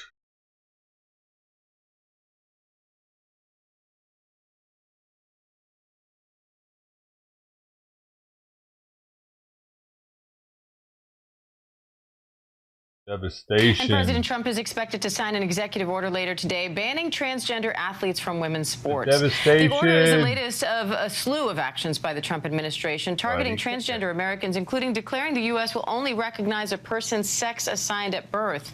Let's bring in journalist and transgender activist Raquel Willis for more on this. Raquel, thanks for joining us. You know, a group of transgender young adults and family of transgender minors are suing the Trump administration over this executive order restricting gender-affirming care for people younger than 19. That executive order includes withholding federal funding to medical institutions. So what kind of a reaction are you seeing to that? There's a lot of devastation and sadness around this care that many trans youth and their families have relied on for years. But we're also seeing a lot of people cut a chunk out of it and ate it for breakfast. In New York, we saw just 2 nights ago a huge rally of thousands who came out to support trans youth, speak out against these medical institutions that are complying in advance. And this is really a time where across the board, we need to be defying these hateful actions by the Trump administration. Now, the State Department webpage providing information for LGBTQI+ travelers changed the acronym to LGB. Multiple pages on the CDC website about HIV and LGBTQ+ people were also taken down or modified. Dude, that's awesome. Except for the fact that now it looks like Long Beach. That's the shortened acronym for Long Beach. No, it's LBC. No, we're good. LBC. No, we're good. Woo. Okay, no, we're good. LBC. LGB. Okay, I like it. Yeah, it's amazing actually, because we're like, what the fuck even is queer, and what does the I stand for? I don't remember. BTI. That's amazing. Yeah, because you know what? That's all you are. Is you're lesbian, gay, or bi. Wait, that's how it was when I was a kid. LGB. You're LGB if you're gay. LGB. And then what happened? 2005 or something. All of a sudden they added on like T, and then Q, and then I, and then the plus, and then when's it gonna stop? Let's just go back to the original, the basics. I love that. Where it should have stopped. Definitely where it should have stopped. With a notice reading the CDC's website's being modified to comply with President Trump. Like, why the fuck does everybody... Okay, why do they feel the need to have their letter there? Oh, LGBT, but I'm trans. Well, okay. Well, if you're trans, you're fucking one of those, L, G, or B, aren't you? You're not going to be trans and getting, like, you're not going to be a woman trans. No, I mean, transition to a woman getting with a woman isn't a thing, is it? Like, is it? Unless you're a fucking prisoner trying to get on a female yard, all that. But yeah, usually the female trannies don't try to get with females. So they're going to be gay. They're going to get with guys as a female tranny. So we don't need. Yeah, and what is I? LGBTQI.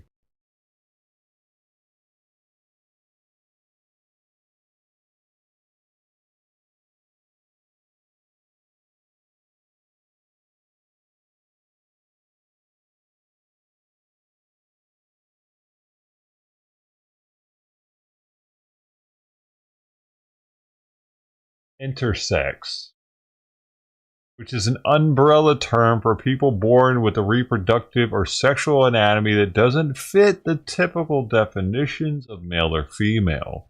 Intersex people may identify as male, female, or neither. Okay, so that's the gender ideology bullshit that they put in there that we all had to fucking abide by. Yeah, it's us calling a female a dude when she looks like a female.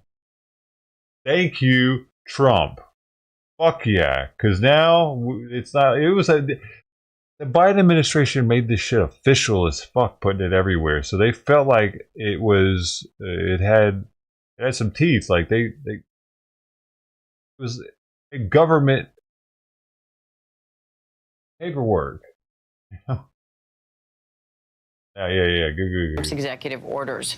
What kind of impact do you think this could have on healthcare for the LGBTQ plus community? Yeah. Well, I think first, what happens when you try to strip trans people of our existence in the LGBTQ plus larger community and movement? It's a divide. A fucking man, baby. Oh, what the fuck? That's a man. This one actually fooled me. Hey, see, yeah, that's not cool. I was getting a boner, man. Simon's over here purring and everything. I was like, hey, I'm just playing. I went too far with it. Divide and conquer strategy. So essentially, the Trump administration and this current government wants the people who have likely been our allies over the years and decades to abandon us. They believe that we don't have the numbers, we don't have the support. And that's not true. I think the other thing that people have to understand is this attack on trans folks is going to impact everyone. This administration is pushing this restrictive idea of womanhood and manhood. There's a lot of weird focus on reproductive capabilities that ignores the complexity of all of our lives and experiences. So we really have to resist and defy all of these divide and conquer strategies. Now, that said, a recent New York Times Ipsos poll showed only 18% of Americans support transgender women playing in women's sports. What do you say to that? I think a lot of people don't know trans people in their everyday lives, so they don't know the ins and outs of our experiences. We don't want to either. As hypothetical beings out there that are waiting to be the boogeyman in their lives. Oh, that's not true. And the Trump administration and really the conservative right have been stoking this ignorance for years. Dude, we think that you're mentally ill and you don't have the ability, it seems, to admit it. You want us all to think that you're normal. If not normal, maybe even special. You're special. Yeah. God's gift to humankind. Oh, you're the first tranny to ever do that thing? Where's the pedestal at? Medals, trophies. Oh my God, you did it! But we're not going to fall for it. I think it's also important for folks to understand that this has never really been about trans people in sports, and particularly trans women and girls in sports. This has always been about trying to erase us from society, from access to health care, from access to erase us from. If they could just stay indoors and not make me have to look at them in public, I would appreciate that.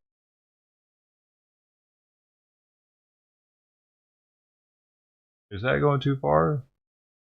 Society, from access to health care, from access to employment, education, safety, and security. Well, I mean, it's something to think about before you chop your dick off. Roll over and allow this to happen. Trans folks and the folks who love us and support us and understand our brilliance are rising up. You're brilliant. So what's your message to people who don't have someone trans in their life and who feel confused by this? Name me one tranny that has accomplished something great.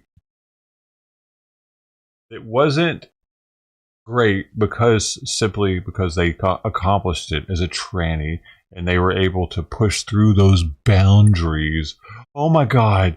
Like the first woman to do something, she pushed past those boundaries. The men were blocking her. She still did it. Like that's what trannies are known for. They're not known for actually. No, Caitlyn Jenner hasn't done anything since being a tranny. All she's done is been a tranny doing something. You know what I mean? But Caitlyn Jenner did something before she became a tranny. She was a great athlete before that. After that, all she is a spokesperson for trannies. Well, and for she also doesn't believe that there should be trannies in male sports, which, I mean, that's something. She's standing up for non-trannies, but it's still not a Pulitzer Prize for a science achievement or whatever, writing achievement. I don't know, the Nobel Peace Prize for science. You know what I'm getting, like, there's nothing like that. It's always like, oh, they're the first tranny news anchor. They're the first tranny in a managerial position. It's not. They're the first tranny that invented something that changed the medical field forever. No, not that. Don't do anything like that. Can you name me one? Because you know if there was one, they would put them up on the biggest pedestal we have on the earth. Like the message getting out there is wrong. What's your message to them instead? They're very self-centered people, dude. Once they go tranny, all they care about is their trannyism and other people accepting them for being a tranny and accomplishing shit as a tranny. Yeah, that bitch didn't do anything either as a tranny. You're not listening to me. I said, actually do something. That chick got a position. She got a managerial position. That's not accomplishing something great. She didn't do anything in that position that changed the world for the better, did she? Where people can talk about, hey man, good thing we had her in the position. That's what I'm saying. That never happens. It's always like they're the handicap in the position. When we're like, hey man, they're handling it though. They're handling it all right. They're able to fill the position for now. Till we get a non-tranny in there.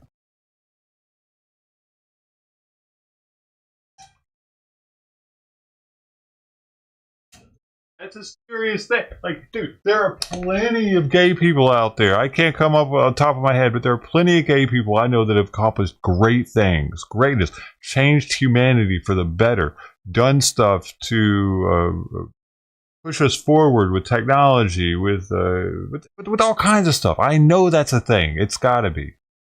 But not with trannies. Because they're so tied up with the world accepting them as being a tranny. They're constantly thinking, they're constantly paranoid that they're not, that this person just walked in the door thinks that they look like a man. You know what I mean? Oh man, did he think that I'm a man? They're too concerned with that to be able to do anything else in life, is what I'm saying. Oh, okay, yeah. Yeah, that's the only thing they ever accomplished is getting in a managerial position. And then I'm sure that the people under them are loving that shit.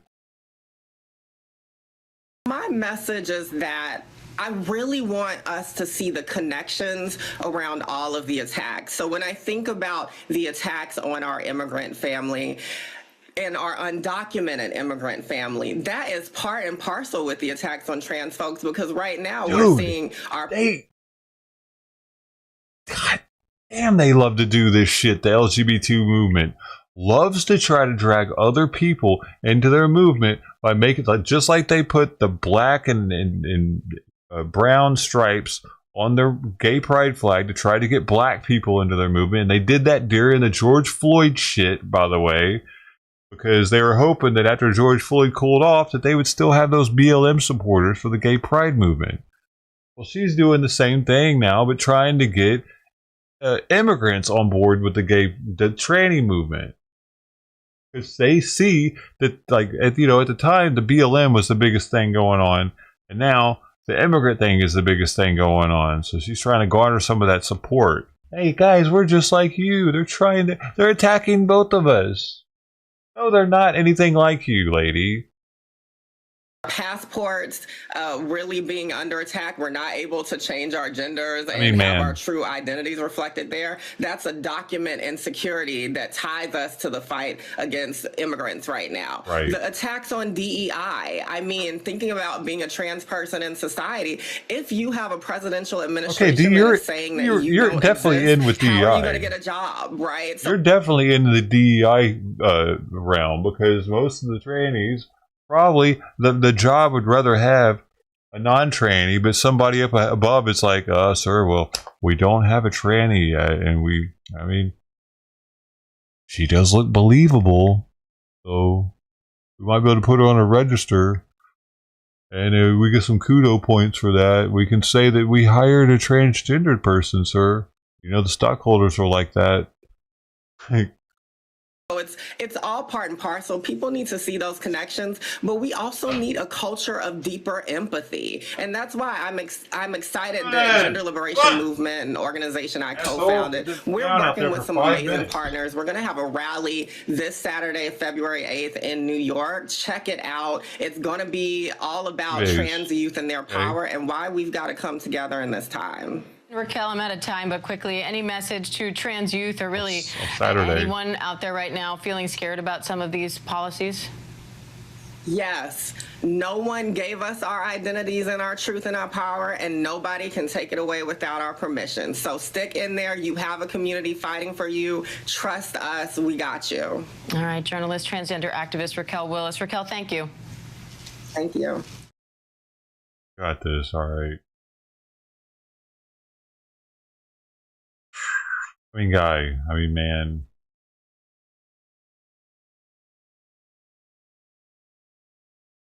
Hakeem Jeffries is holding a press conference. What are they bitching about?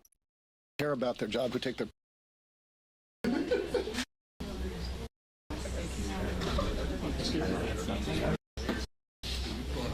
Taxpayer Data Protection Act. Oh, they're bitching about Elon. They don't want their taxpayer information coming up. Is that it? What are they hiding? Good afternoon, everyone. House Democrats have repeatedly made clear that we will work with anyone in this town to solve problems for hardworking American taxpayers and make life better for everyday Americans, particularly as it relates to driving down the high cost of living. We will work with anyone. Oh, now they're gonna in this town. Now they're gonna try to take credit for the cost of living starting to go down once it does. Probably. At the same time, we of course will continue to. They're trying to figure out a way to take credit for it because they know it's going to happen.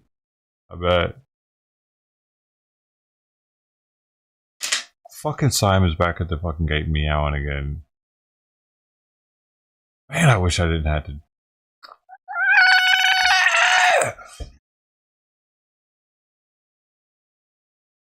What doing?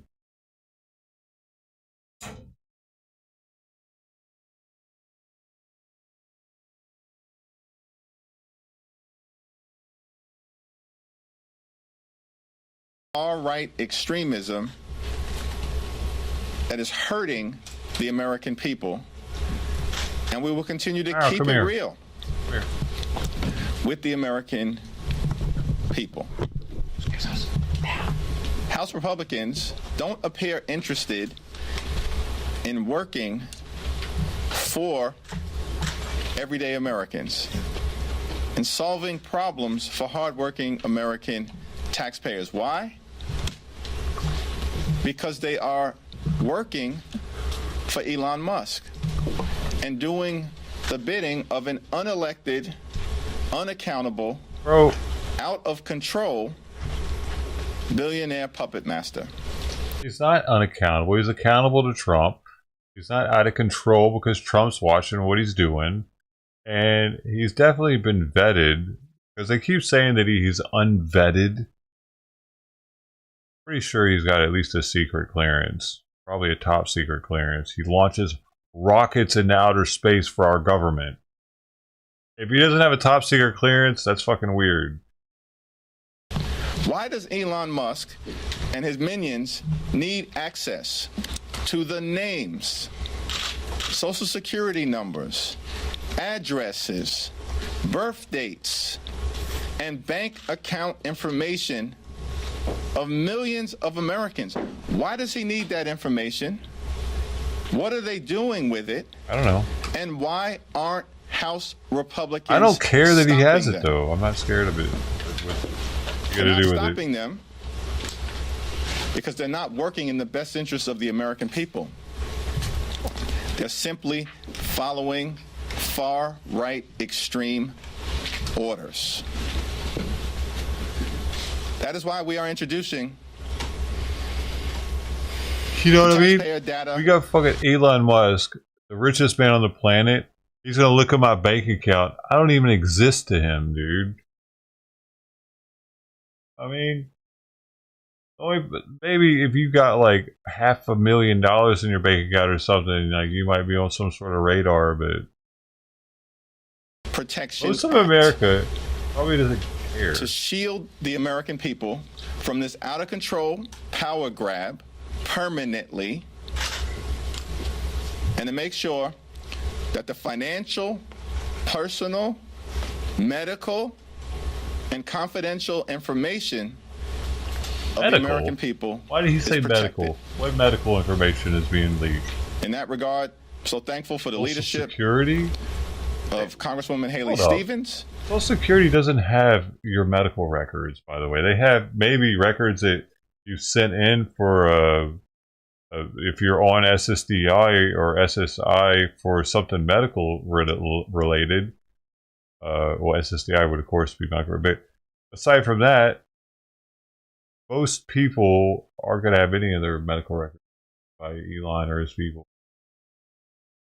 And even, I don't even think the up-to-date medical record, only stuff that you sent into the Social Security Department is there. And Congressman Sean Casten.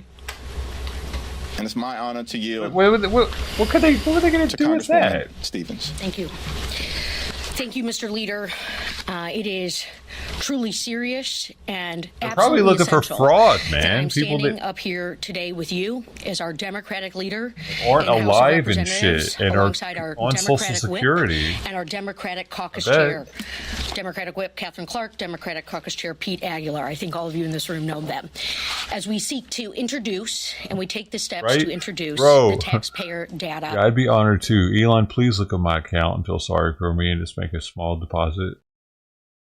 Just a measly $1 million deposit, Elon. Protection Act. You see, the top during of the the start bucket, man. of a different presidential administration in a different time, I was a Schedule C political appointee in the Department of the Treasury during a true time of economic crisis for this nation. Barack Obama's swearing in January of 2009, when we were facing that a her great bra? recession, as a Sexy. Michigander, when our God, auto touch your industry titties again. was staring true liquidation and bankruptcy in the face, when millions of Americans were facing job loss, in addition to housing insecurity, our financial markets were being rocked, and our insurance sector was on shaky footing. A group of us Obama came was the together best. What into the Treasury Department. It almost didn't matter what party you were. And in fact, the previous administration under George Bush kept some of his people there. We stayed together. We worked together to address this economic crisis. I was on the auto rescue team with a man named Steve Ratner. We had an initiative called the Troubled Asset Relief Program, and it was sizable dollars. I've never seen this of lady federal before. money, of taxpayer money, to save our economy from true devastation. But no one was poking around in the Bureau of Fiscal Service. No one was seeking to get access to taxpayer data or financial information that has to do with the wires and the complication of those goods. We were standing up for people and making So a what? difference for them.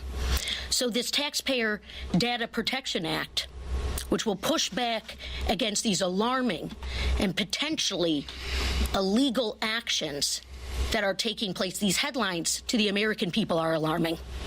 They are absolutely alarming. The news writes them, but the headline is that Musk has your data. Come here. That Musk has control of the systems. Where is she getting her information from that people are alarmed? MSNBC? That's about the only station that would probably be fear-mongering with this right now, right? As a Treasury appointee, that is unfathomable. Well, that Politico. is totally unbelievable and wrong.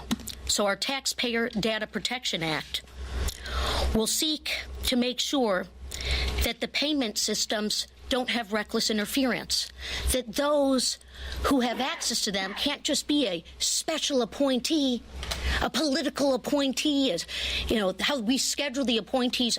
No, it needs to be overseen by someone who has the top security clearance, who has the credentials, who doesn't have the conflict of interest. We love our country and we want what is best for our country, and you heard our leader say it true. Right. We have to focus on what the American people are facing. Rising costs, home ownership, making systems work for people. We've got fantastic employment, but we've got to do costs. And that is what we are focused on.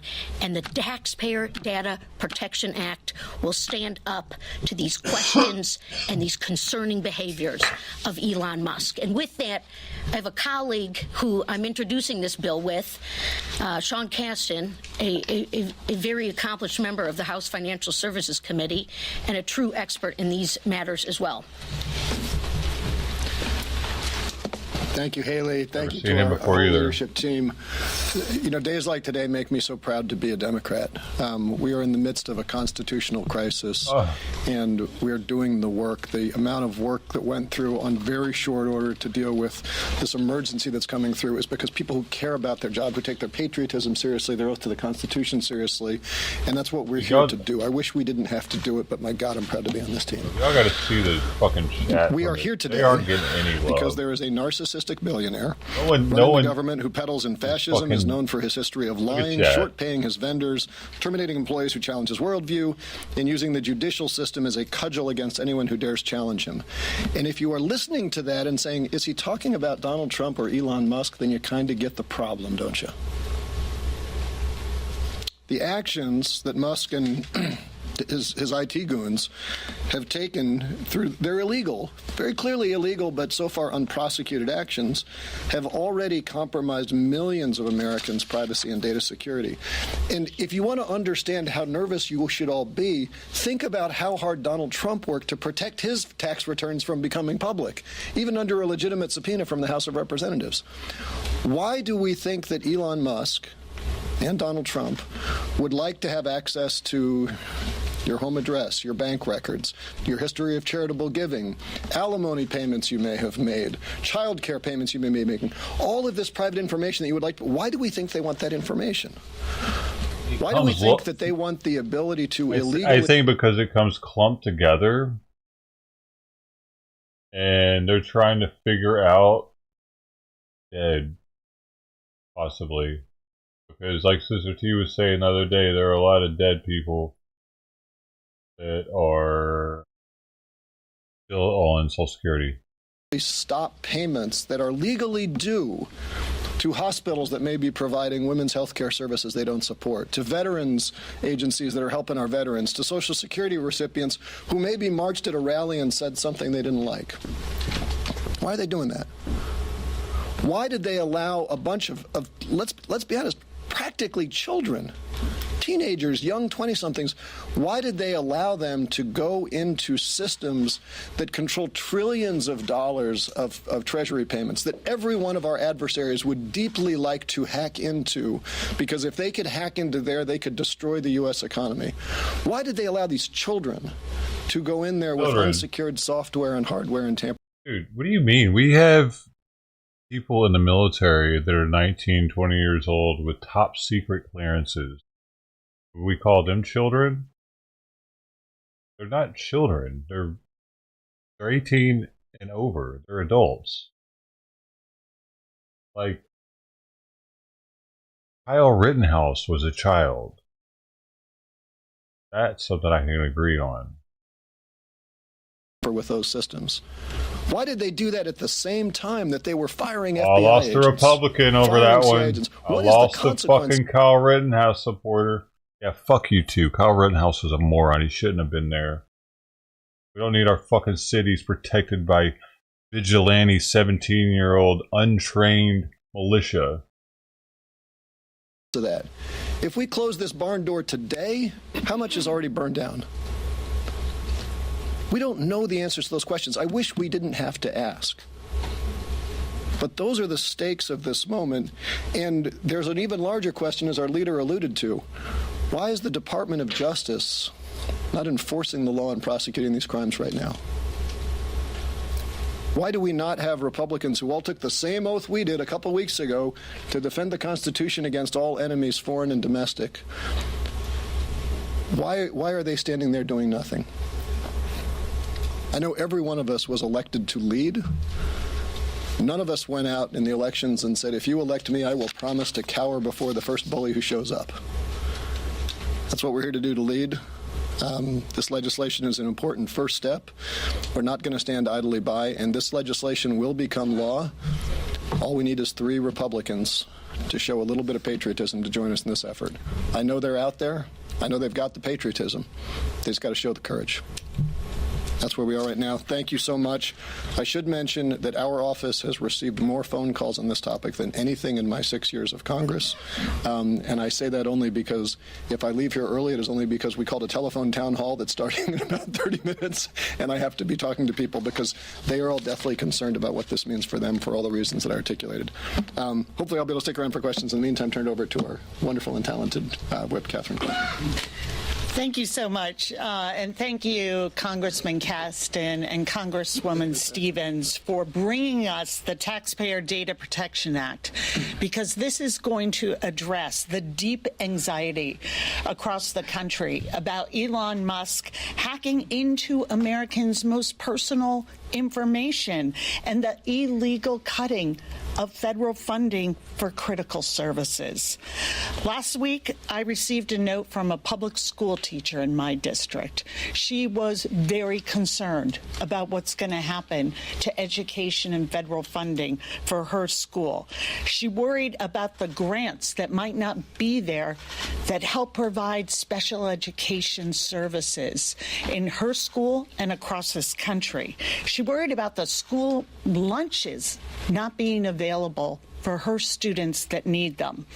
But the thing she told me she was worried about more than anything else, she wrote, "As a citizen of the nation, I am even more concerned about the overt power grab and overreach we're seeing from an unelected billionaire."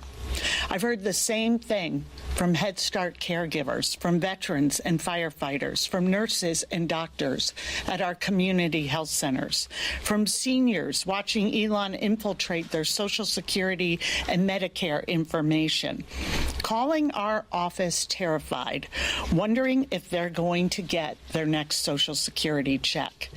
The American people are paying attention. Why are fucking your idiot constituents bugging you for no fucking reason?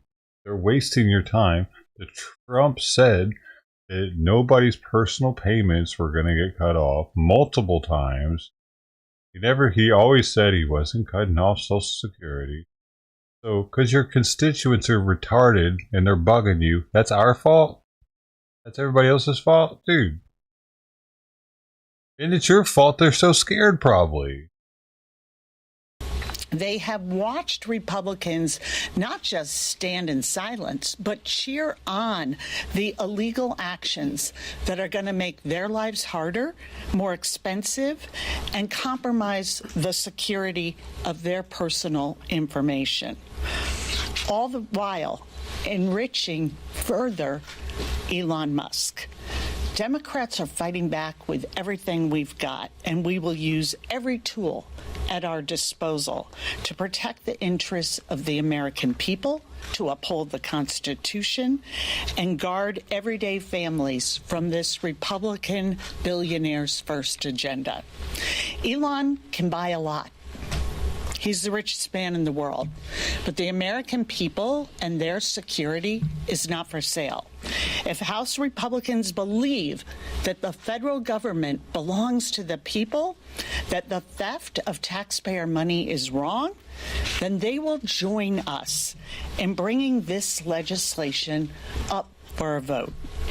In the House, it takes 3 patriots to speak out for their constituents and to stand up for their country. Holy shit. How fucking funny that they're trying to make the Republicans feel that they're patriots now if they side with the Democrats. Now that's the patriotic thing to do, because now the Democrats are the patriotic side. Now they're all about the American flags and everything.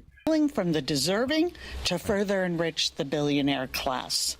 3 GOP members can end this today. And now I'll turn it over to our distinguished chairman of the House. This is getting voted on today, though, for real? Thank you, Whip Clark and Leader Jeffries, and I want to thank the leadership of Haley Stevens and Sean Casten for introducing this bill, because House Democrats will not sit by as an unelected billionaire with controversial ties to China is given access to the most sensitive personal data about the American people, and to potentially use that data to illegally cut programs that are vital to our national security just to help pay for tax cuts to benefit his own bottom line. YouTube we will not stay silent as House Republicans surrender. YouTube doesn't want you talking about Bill Gates. That's weird. Congress's constitutional power in order to allow MAGA extremists and conspiracy theorists to continue. We know that our colleagues on the other side of the aisle are just as outraged as we are, but they have to keep quiet out of fear of retribution from the MAGA extremists. We only need 3 Republicans with the courage of their convictions to join our efforts to protect the American people from this extreme and illegal overreach. Today, they're illegally gutting USAID, which prevents China and other adversaries from expanding their influence. But tomorrow, it's your health insurance. The next day, it's your mother's Social Security check. This is not what the American people voted for. The Taxpayer Data Protection Act will rein in the corruption we're seeing at the White House and put an end to this chaos. Turn it over to Leader Jeffries. On-topic questions. That charge failed! Help me understand how this connects to the bill that you discussed with Leader Schumer the other day. Is it the same? Do they complement each other? Can you just help me clarify how this bill connects to what you... Yeah, it's our expectation that Leader Schumer and Senate Democrats will introduce a companion bill shortly. We believe that the unlawful access to sensitive and financial information for hardworking American taxpayers has to be stopped. And we know here in the House, unfortunately, that the House Republican leadership has demonstrated no interest in reining in this out-of-control behavior. Here in the House, all it takes are 3 Republicans to join with us to protect the American people. Jeffries, in addition to this bill, what do you see as the options that Democrats have to push back on Elon Musk's efforts and Doge's efforts? We will continue to use the congressional arena as well as the litigation arena and the mobilization arena to push back against the far-right extremism that we are seeing across the board from this administration and from House Republicans. We will introduce legislation. We will move that legislation aggressively. We will work through the court system, and we will continue to communicate to the American people about what's happening, why it's happening, and why the promises that were made by Republicans to lower the high cost of living aren't being kept. This is day 18 of this new administration. Not a single bill, not a single idea, not a single initiative to lower the high cost of living. Well, there is, though. Costs in America are too high. Childcare costs. The pipelines, the drilling, the oil doesn't just instantly end up at the importer's location. You know what I mean? Like, it takes time to get out of the ground and then sell it, right? Are too high. Grocery costs are too high. Utility costs are too high. Right. And insurance costs are too high. We've seen nothing from House Republicans, nothing from the administration. They told the American people one thing and they're doing another. And they're not even stepping in to protect the best interests of the American people, which is why the Taxpayer Data Protection Act is so urgently needed. Thank you, Mr. Leader. Can you attempt to answer your own question that you and Mr. Kasten posed, which is why is Elon Musk accessing all of this data through the federal agencies? You mentioned names, social security numbers, medical records, things like that. What is your worst fear here about why he is doing it? It's a great question. I'm going to yield to our two sponsors. Well, certainly we need that answer, but we know that we need the protection. This is uncharted, unprecedented ground. I'm telling you as a former Treasury person. I mean, I was there during an actual crisis, not a self-inflicted crisis. We need the answer to why he's doing it. We need our legislation. We need this Taxpayer Data Protection Act. This is unbelievable lawlessness. We've always had this trust between the House, the Senate, the presidency, and then in comes this executive order that seemingly has allowed this individual to go in to the Fiscal Bureau of the United States of America and say that he has your information. While people are struggling to pay the bills, let's be honest, as the leader just said. So, yes, all they need to do is we got to have 3 join us and get this bill passed. And by the way, my friends, the first Friday of this month is tomorrow. Jobs numbers are coming out. We didn't see a slip for the last 4 years. I just want to just talk about what I'm truly afraid of, and I'm saying what's happening. Oh, no. Are they about to use all these migrants that just lost their jobs as jobs that were just lost numbers? Thousands of jobs were lost because these migrants were deported, and they're going to use that as like, look at all these jobs that were lost. We'll see. And to give some context, I was talking with one of my Republican colleagues and friends not long ago, and I said, what would it take for you to stand up to Donald Trump? And the immediate answer without a moment's thought was, how'd that work out for Adam Kinzinger? There's a deep fear of what a bully will do. Rule my dad taught me was when the playground, never start a fight, but if the bully punches, you punch him back harder, because that keeps him from coming back. Bullies are cowards at core. So what am I afraid of? That they are going to use data that they are legally not allowed to use to act as a bully. So what does that mean for my home state of Illinois, where our Governor Pritzker has been very forceful in calling him out? If they take control of the stop payments, does Illinois all of a sudden not get their Medicaid reimbursement money? What does it do for, someone, we've already seen him take security details away from Liz Cheney, right? While releasing people who attack cops out into the public. If they're willing to do that and threaten that, well, what might they do to someone who's on a fixed income but had the strength of their convictions? What they know is that every time we have faced crises like these in our history, inevitably the movements that have toppled tyranny have been led by people who had gotten to a point where they had nothing left to lose. The Parkland students who survived, the Mamie Tills of the world, right? If they can find those people who have almost nothing left to lose and say, well, I'm going to cut off your Social Security payments if you step up. I'm going to cut off your veterans benefit payments. I'm going to cut off your SNAP payments. This is despotism, right? And I think a part of our message to everybody is that fear is contagious, but so is courage. And we want to make sure that people act with courage and the strength of their convictions, and hope that what we're showing now maybe spreads to a few folks across the aisle. Yeah. Thank you. You've alluded to this with the 3 Republicans, but just to get clarity, are you talking about a discharge petition? And if so, could you tell me a little bit about the timeline of that? And also, have you had any conversations with Republicans who you believe might be willing to sign up? We're going to explore all legislative options available to us. We know that this legislation needs to move, and needs to move with urgency to protect the best interests of the American people. And all it takes are 3 Republicans, only 3, to partner with us, and we can figure out the legislative vehicle to get this done in the House of Representatives. You mentioned relying on litigation as one of the prongs to this approach to Musk and Trump writ large. What is your game plan if Trump does not abide by a court order, if they don't follow the direction of the court? What do you do then?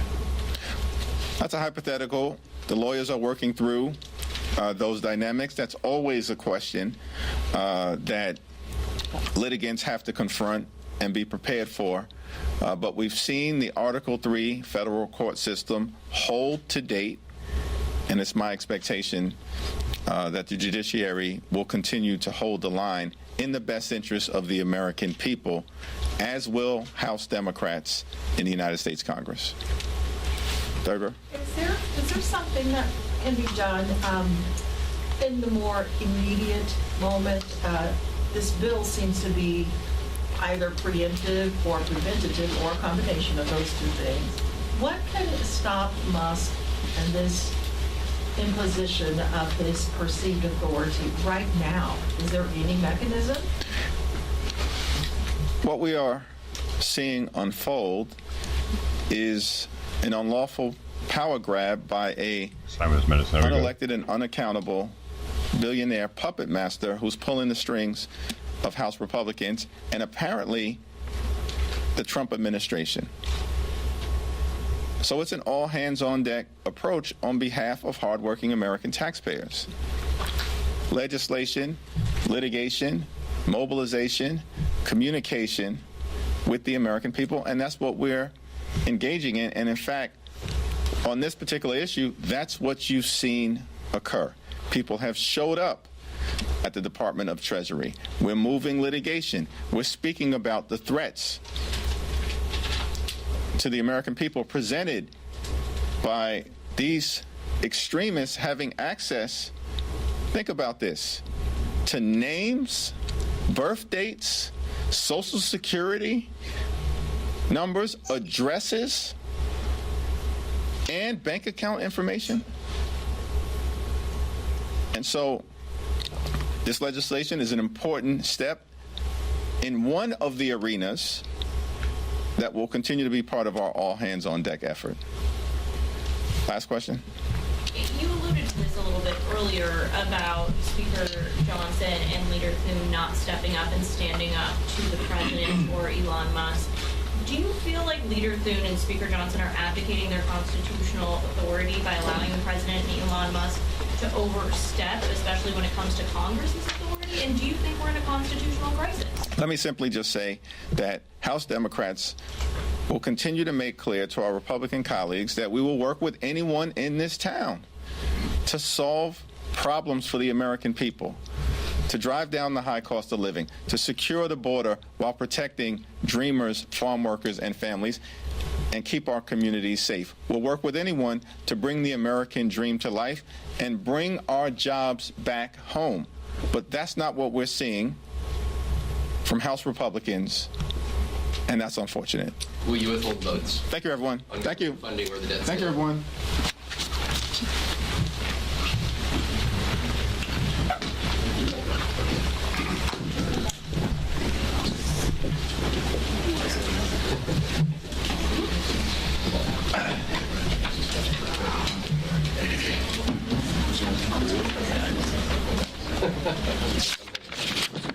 No. Sorry.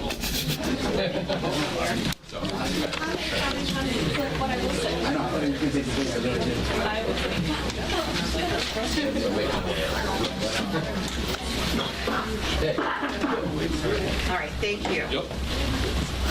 I mean, I always see questions. I can get it.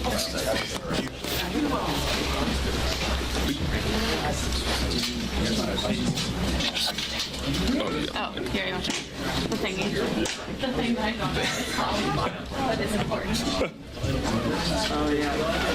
There's stuff about that.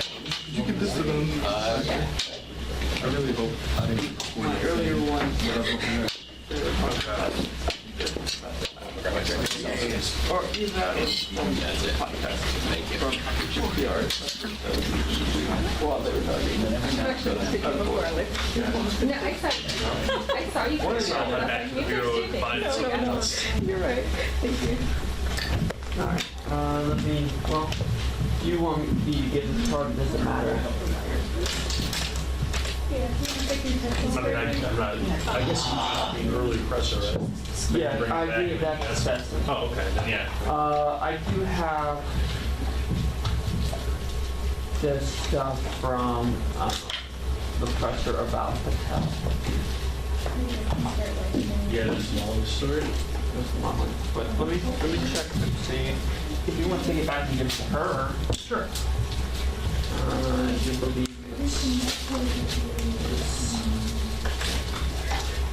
this one. If you want to give that to her, then I'll probably have another thing.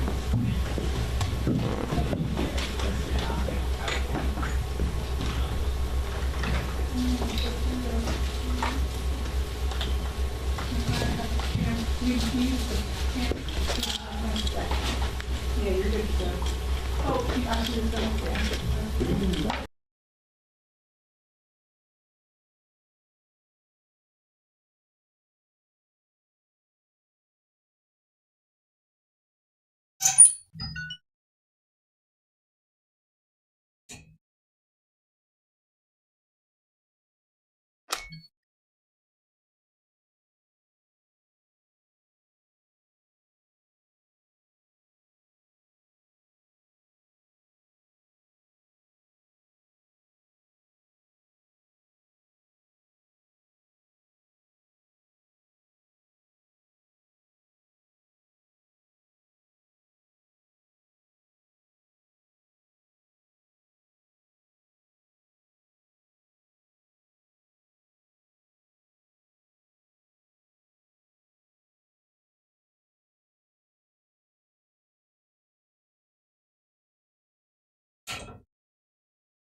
all kinds of stuff.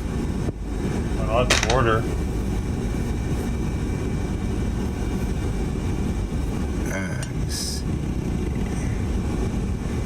Hey Joe, do you think they should have sent green?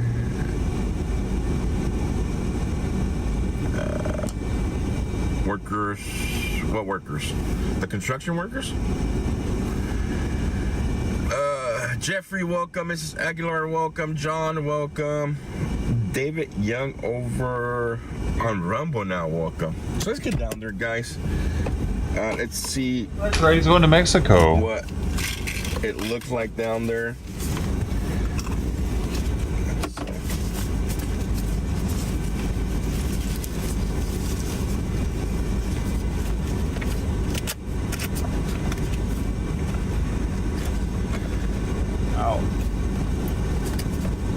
Well, while we wait on him to get there. Hurricane Heather, welcome from the Smoke and Scan family. And shout out to Damon, man, for the support. I just see him right now on my other phone. I'll send him a text here later on. Rob Wallace, welcome. Sugar Burr, welcome.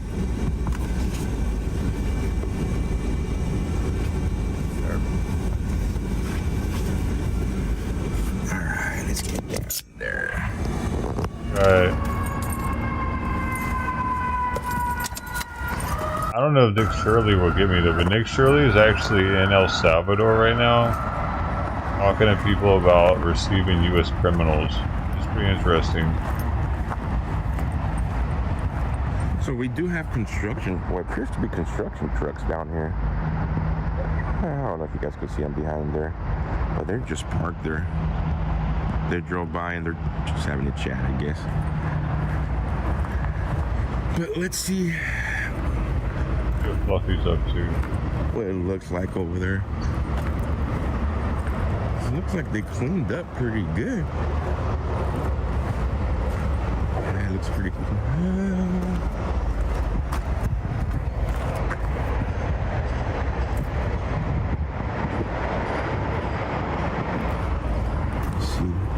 Looking for fresh clothes and stuff like that. This is some fresh clothes here.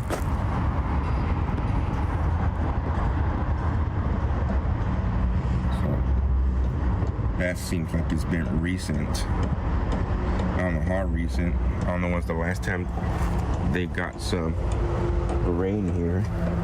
Because you could tell when it's fresh, and you could tell when it's been here for a while. Like that sock's been there for a while. Yeah, they're still in full business here. Interesting. All right. For those of you that have never been here, this is the NGO tent I was talking to you about last night, where they, one second here, where they have snacks for them. They have an outside kitchen here. There's the workers I'm talking about. Right there. I don't know what kind of employees.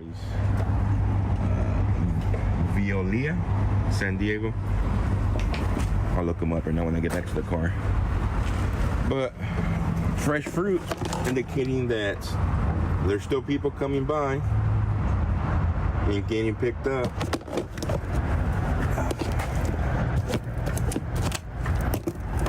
Anybody want some snacks? Oreo cookies, goldfish, and so forth. So this thing is still running, guys. This is the tax they get right here. It's like an airport. You show up, you come with your luggage, you get a tag that check you in. That way they make sure that your luggage won't get lost. Let's see if they've updated their Atención. Lid's still loose on the fruit. Please only take the food. You will be, etc. Immigration will not let you take it. Yeah. There we have it, guys. Fluffy's going in on all the ZB. Yeah.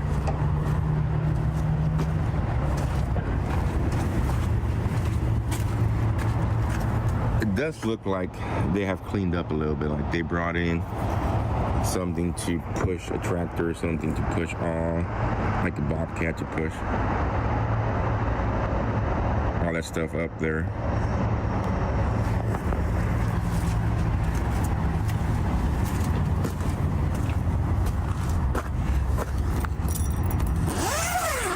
Don't mind me.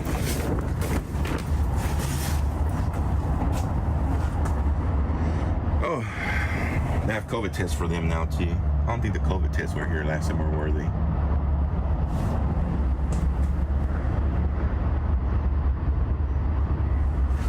Or they have to get a COVID shot to get citizenship. Or something. It's kind of creepy here. I think it was a I don't know if those shoes were donated or just the green card. The ones that people leave behind. Oh, here's some cigarettes. Any smokers in the house? Right here. We got some cigarettes for you. Don't worry, you're stressed out as you wait. We'll give you a pack of cigarettes. You don't got matches?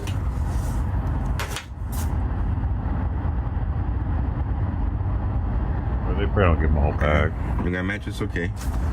Got a lighter for you. More cigarettes out here. Oh, we don't give them a lighter either. They just light it for them. To charge their phones. Where's the box for all the chargers? Up in here. Because the immigration will take the lighter from them anyway. Power banks. Anybody need some chargers? Your tax dollars probably pay for them. You guys come by and grab them.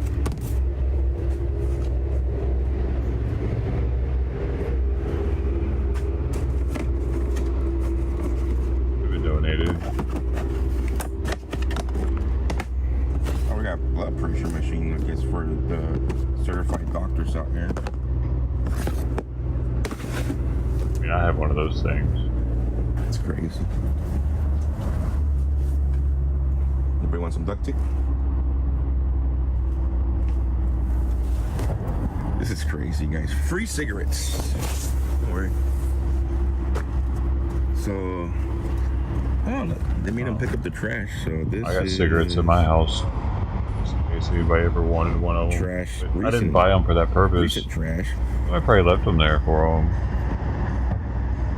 Their money has run out. They quit smoking. Yeah, they're only going to be like up here operating with the migrants. I don't smoke private funding if they keep it out here. But I'm shocked that this is still up.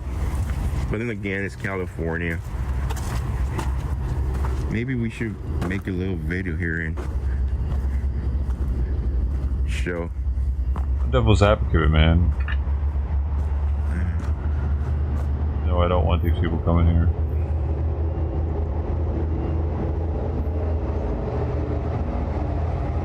What? You guys think I'm trespassing? This is federal.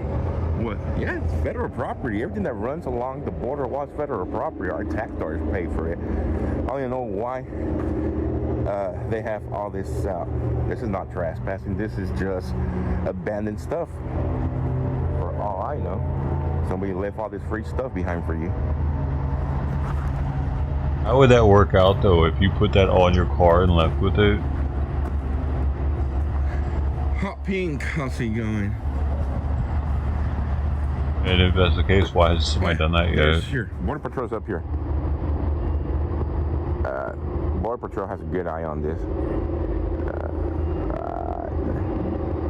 I'm shocked with the zoom on this one. I think this zoom is better than the camera.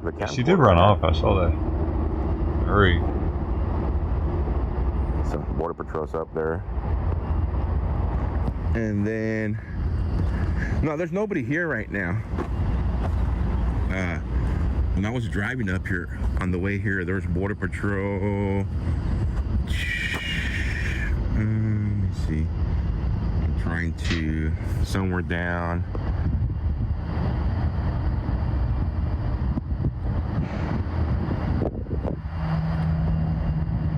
Did I need your phone? See it.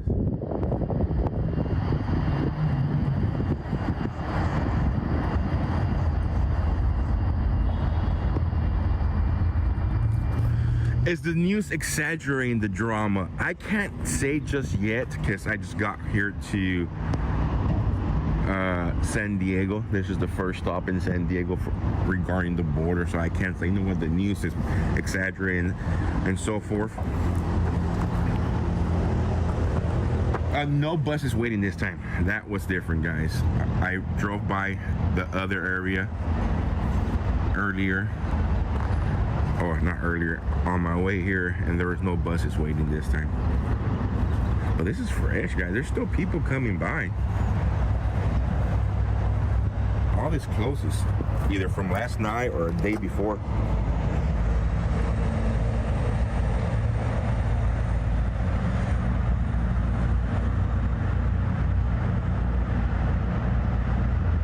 Mama one, have I been here before? Yeah, we've been here multiple times. It's probably about the 6th or 7th time I've made it up to this location.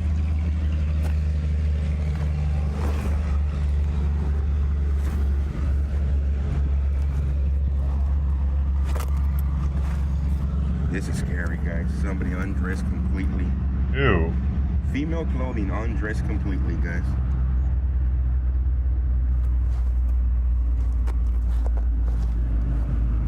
Socks. Taking off. Female underwear. Pants.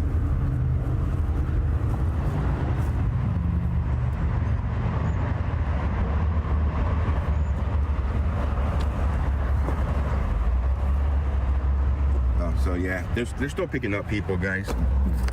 Shoelaces right here, nice and fresh, not even dirty. So by looking at this, there was people here earlier this morning or last night. And a big group of people, because if we're this side here, oh, they wouldn't shoot at me right now. They would be pretty stupid to shoot at me in daylight. Well, then again, they are pretty. They do pretty stupid stuff on the other side when it comes to protecting the human trafficking.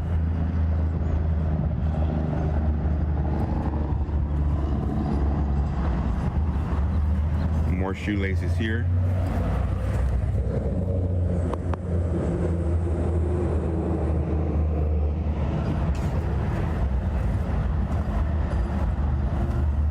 More shoelaces back here. Look how far this thing goes. These shoelaces here are older. You could tell right away by how they look. They look a lot more dirtier than the other ones. You could tell right away when the clothes has been here a while, or it was just left behind a day or two before.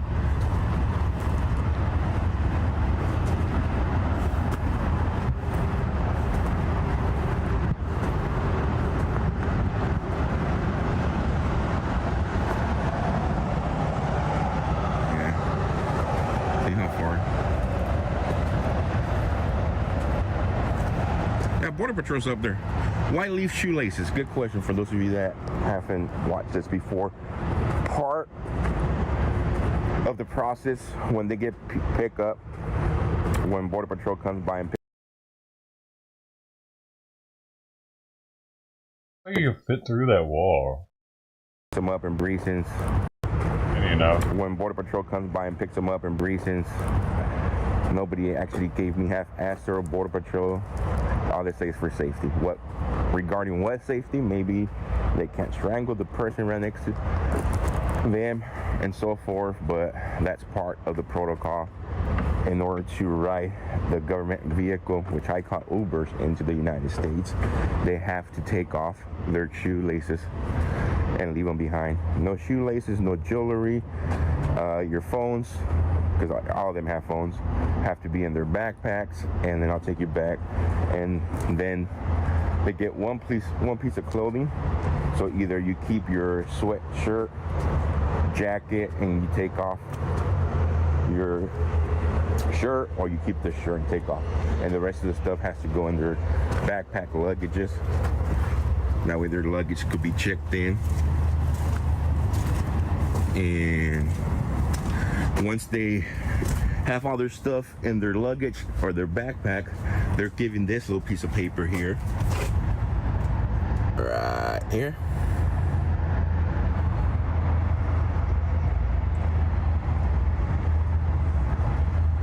And this is a baggage check. So they put their name, and then they keep the bottom part, just like if you're at the airport. That way when they get released, they're able to claim their luggage.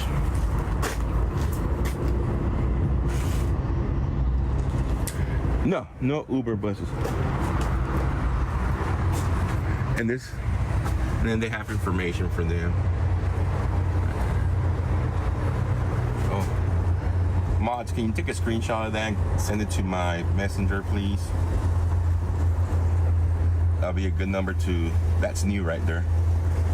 This has been put up not too long ago. Last time it was not here. At least I don't think so.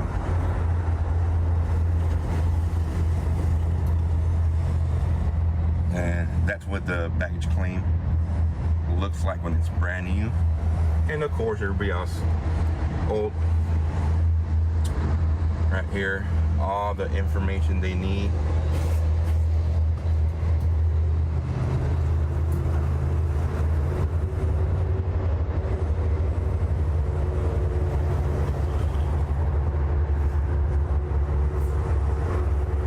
Right here. And that is in English and in pretty much every other language. Vietnamese, Turkish, Spanish, Russian, Chinese, Arabic, French, and so forth. Yeah, they have it in Russian. Right here.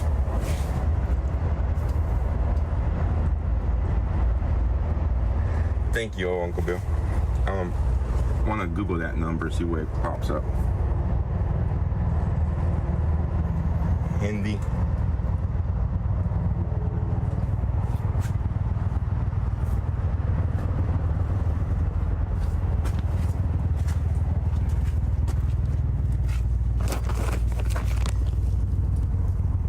More supplies.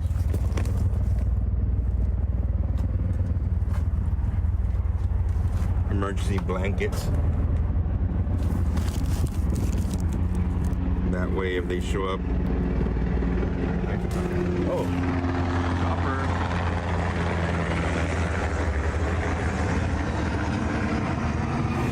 That's a good question. That's why I came back, because I was wondering I was just as curious why the tents are still up. I mean, my only explanation is that they still don't know the tents exist. Maybe we could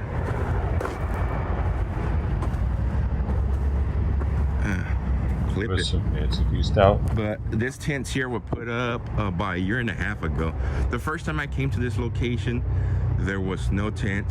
Second time or the third time, there was just one tent. And as time went on, they made it into a free flea market.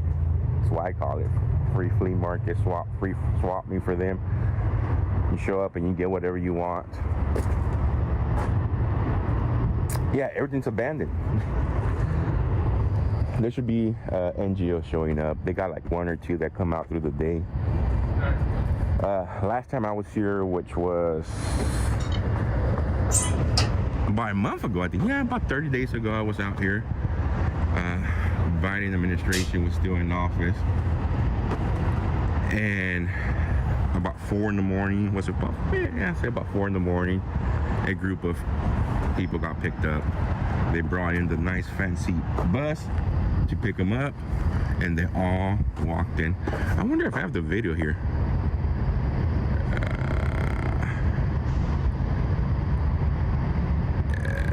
No, that's not it. That's Sassabee, I think. Oh, this is what it, here, I'll show you what it looked like before. So this is what it looked like before, guys, when it first started here. And now it looks like that. So when they first came out here, this is what this place looked like. Let me see.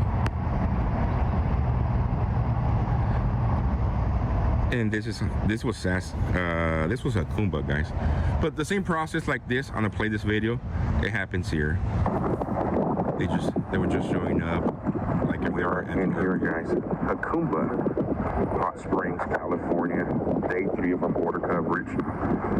Just arriving here in town. So, same process was happening here. Well, and looks to still be happening. I just don't. I'm gonna start looking into it today. It might be worth coming out here early in the morning, see what happens. Oh, the horse trailer, they used to have blankets and all kinds of stuff in there. Last time there was nothing in there. Let's go see this time.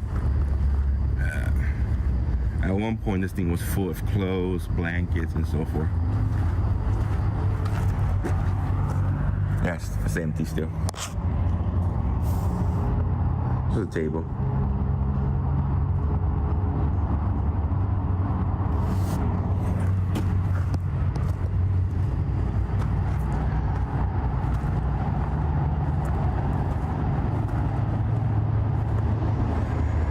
So there you have it, guys. Still looks the same. Fresh clothes still.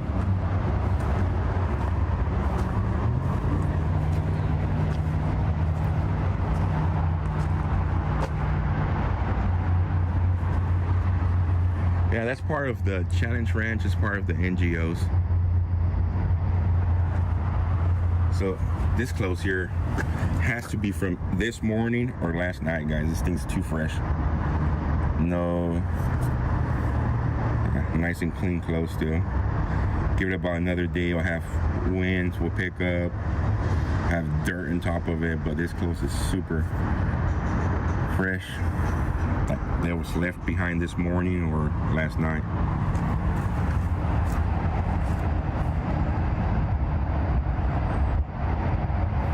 Haha started a challenge. Thank you, Haha. I missed it, but thank you for starting that challenge, Haha.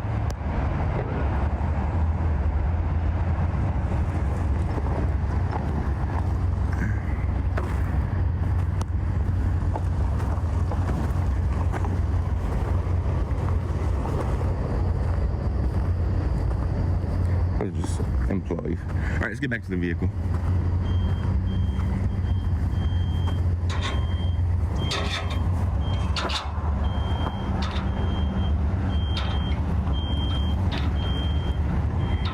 Oh, somebody was asking for cigarettes. Yeah, cigarettes is still there. If you guys missed it, I'll go back and show you guys the cigarettes.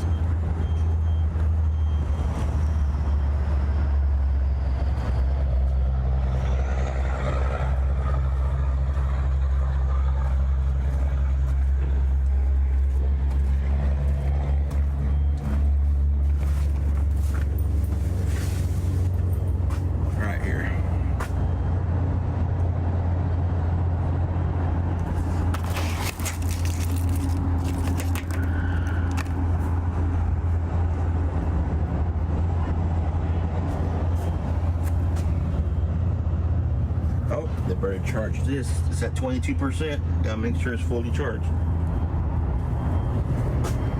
Anybody need some Rona testing?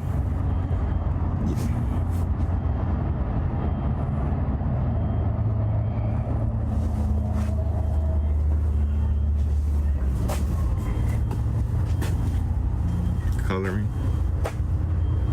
It's sad that they put the kids through all this.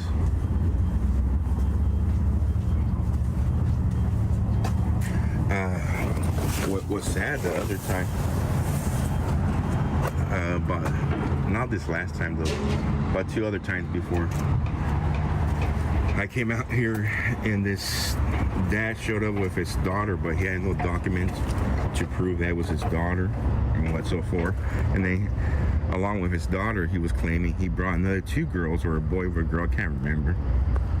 And it was a total of 3 kids, and they separated them because he was claiming the other kids were his nephews, nieces, and so forth. And he was like in shock, like, why are you taking my kids away? But then again, Challenge Ranch sold that trailer for $600. Damn, they got a great deal. I don't know much about trailers, but I think $600 for this is a pretty good deal. Michael, thank you so much for that.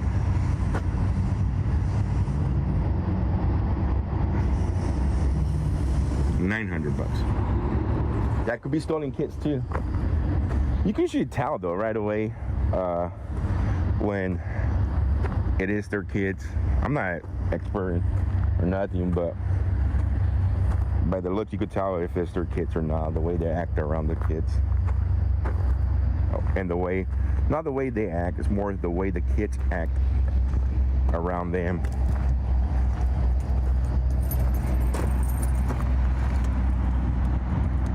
Hashtag Toyota gang.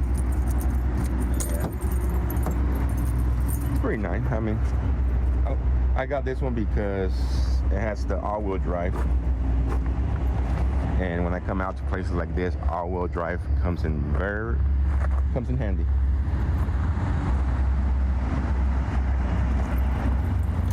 Let me turn the car back on.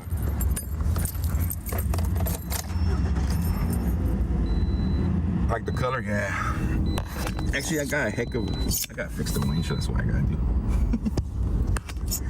It's crazy because when I got this holder here, it has like real strong suction cups, and when they used it the first time, it cracked the windshield. But I think the windshield was already fixed, and I just hit the spot where they fixed it at, which sucks.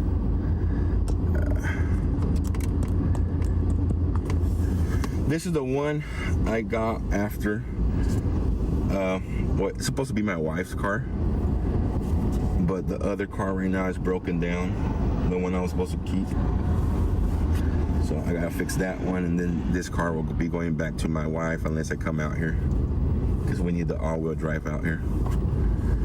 All right, let me turn on the AC, man. It's humid out here. It's like yucky, sticky. Yeah. It's crazy. So what do you guys think, the new people? It's pretty crazy, huh? Pretty crazy what happens out here.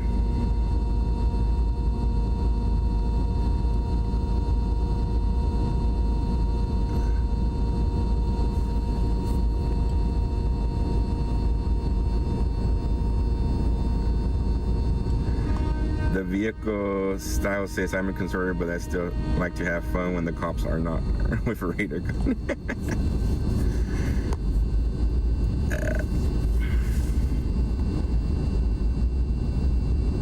Let me see. Yeah, the thing that has me pretty tripped out right now is that close out there looks super recent. Like this morning recent, like last night recent. I'm telling you guys, you could tell. I've been at the border so many times. I could tell right away when the clothes has just been left behind a couple of hours ago compared to left behind 2 or 3 days ago. Especially out in the open like this with the wind going.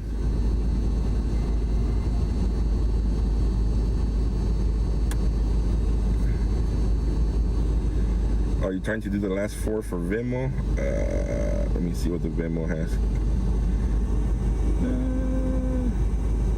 Haha. So Haha started gas challenge. Thank you so much, Haha. Let me see. Stacy, thank you so much. Who's asking for the last 4? I'm trying to remember which, because I couldn't change the last 4 on this one.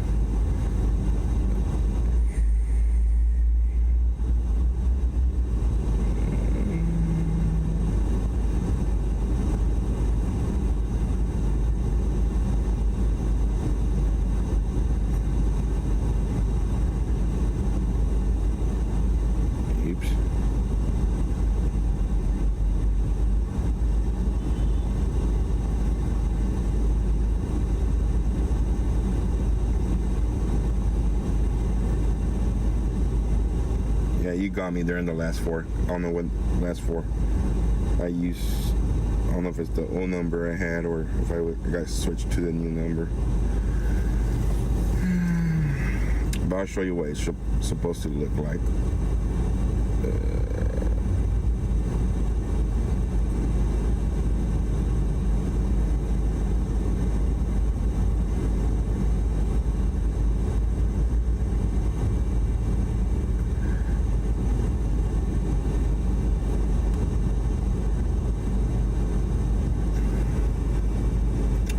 Dolphin gun, thank you so much.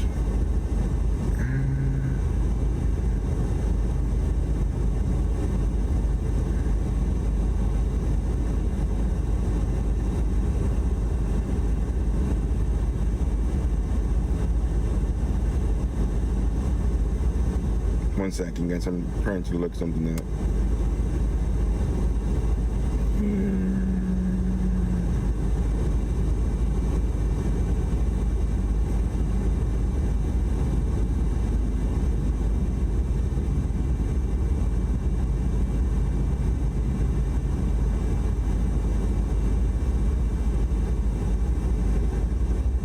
I'm trying to look.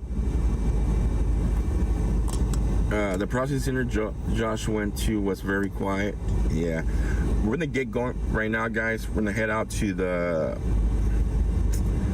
hotel, the Ramada. That's where we're going next right now, to see what the Ramada looks like. For those of you that do not know what the Ramada is, for the past year and a half,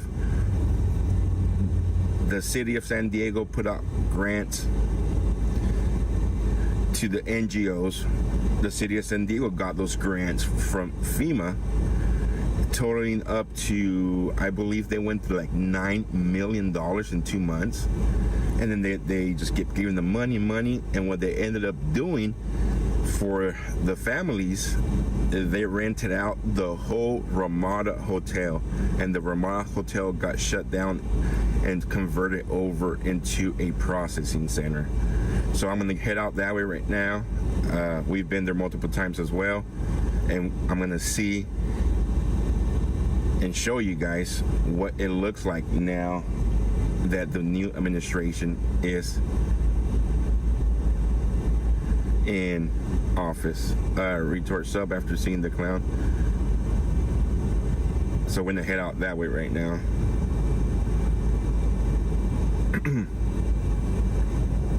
I'm just trying to look up the number that was in there, see what it pops up. Because that new note, unless I missed it the last couple of times, that's new. Oops. My phone's drunk. It tipped over. Oh yeah, talking about U.S. aid. Isn't that crazy that the Politico news organization was getting $8.1 million in subscriptions? That's nuts, guys. That's the way cancel culture comes after the small people, gets them out of the way. It's crazy the way the government works.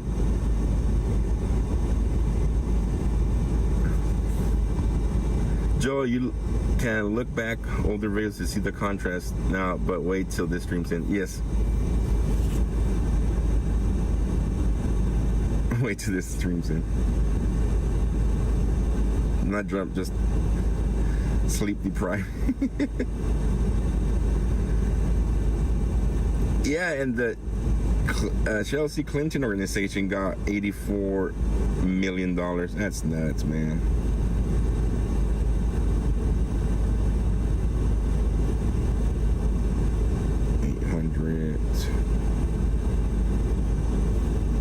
$800, 203.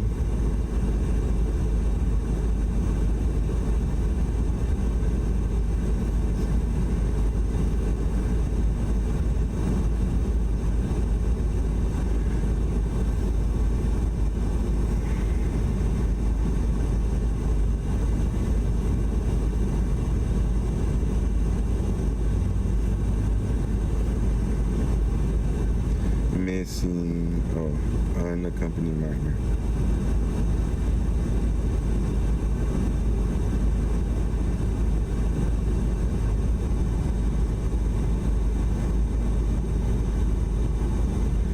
So that number comes back to the Office of Refugee Resettlement National Call Center.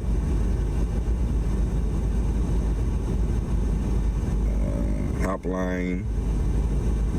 For children, if you are in immediate danger, call 911. For parents and sponsors looking for a child coming to the United States, we ensure your message gets to the shelter caring for your child. That's crazy.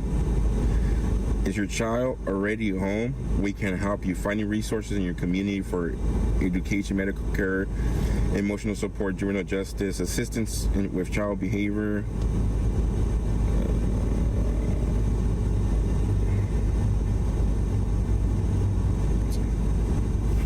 Come on, open up.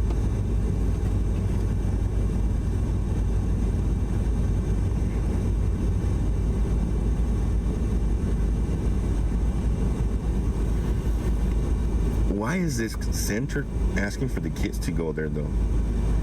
The same number pops up to the ORR National Call Center. If you're experiencing any of the following, we are happy to help. Someone is hurting you bad, making you feel bad, difficult finding help, feeling very sad or unwanted, someone is keeping you away from food, shelter, school. Why would this organization get involved with what's happening here?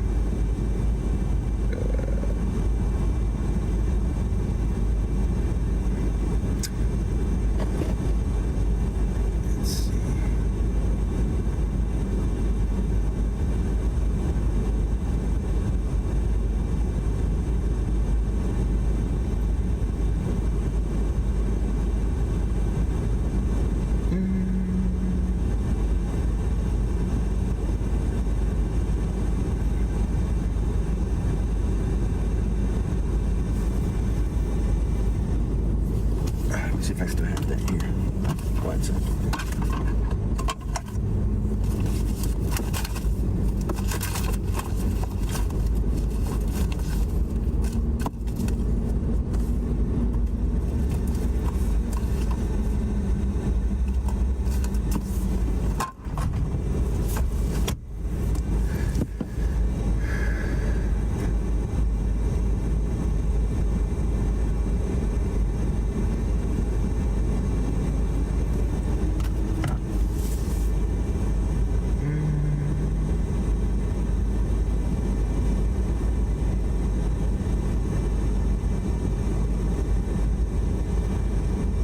Going to the other spot, and then we'll come back here.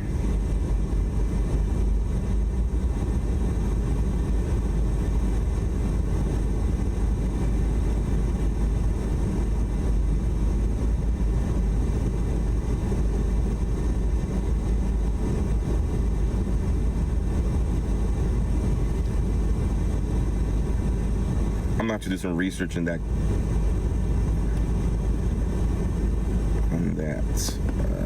Barbara, welcome back. Fake news media? Yeah, I guess.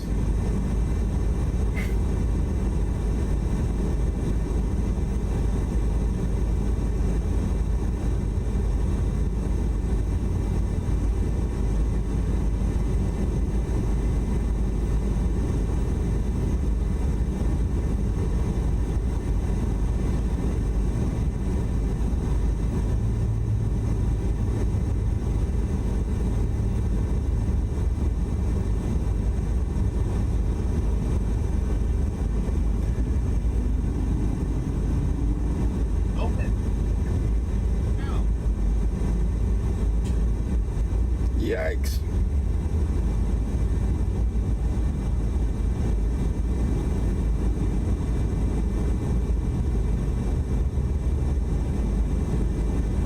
All right.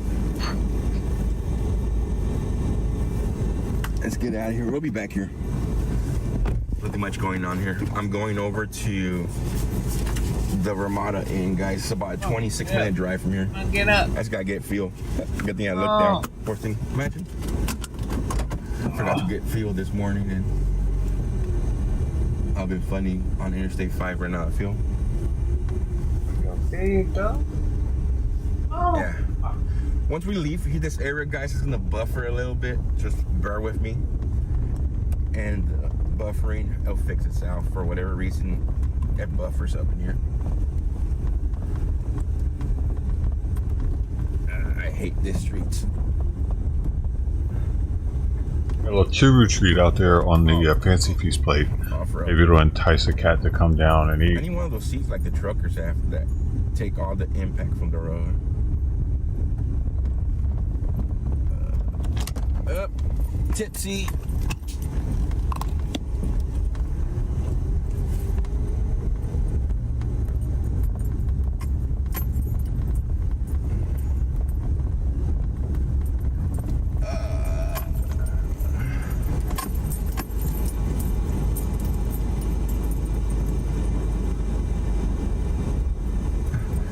Drunken phone, you're right.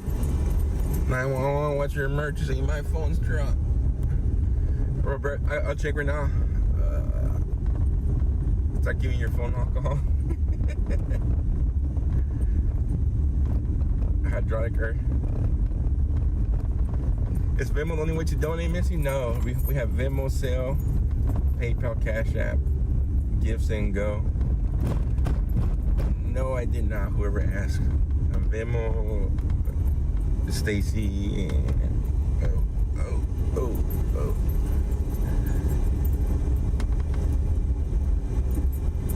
Oh yeah, that's Robert Sosa. Thank you so much. Much appreciate the support. Takes a while sometimes to kick in.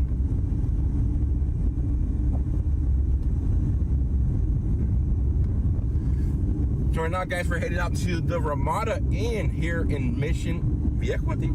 Vallejo. I gotta look it up. Where's that right now? Oh, here comes the NGOs.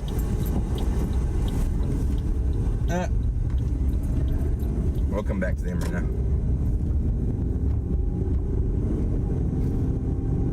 Hold on. We'll come back and we'll probably try to talk to them if the crazy lady's not here. There's a lady that hates my guts for whatever reason. Never did nothing to her. She hates me just for recording the truth. And then she comes around following me with her phone. I think she might be Aunt.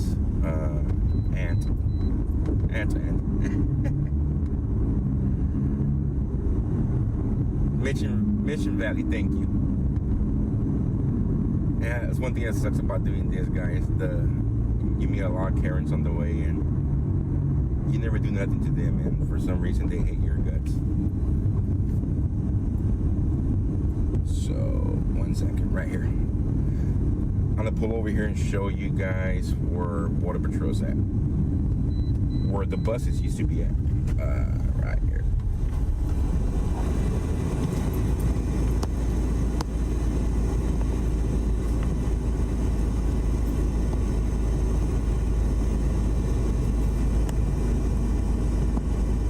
Right there.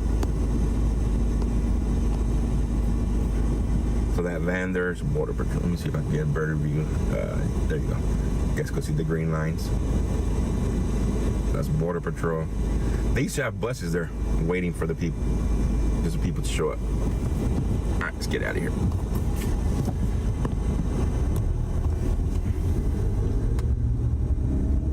Oh yeah, that one time we came on, that girl was blasting Disney music.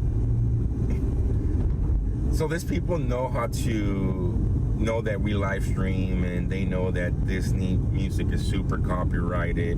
So one time I came out here and I was live streaming what was going on, and the lady decided, or the Karen there decided to blast Disney music super loud to try to take the channel down.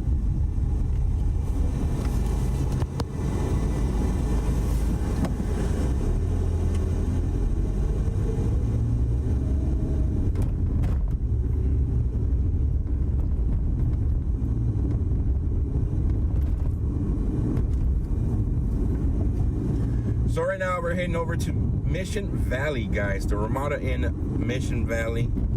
We're gonna see what it looks like. We're gonna see if it's still running at full, or is it already being shut down and so forth.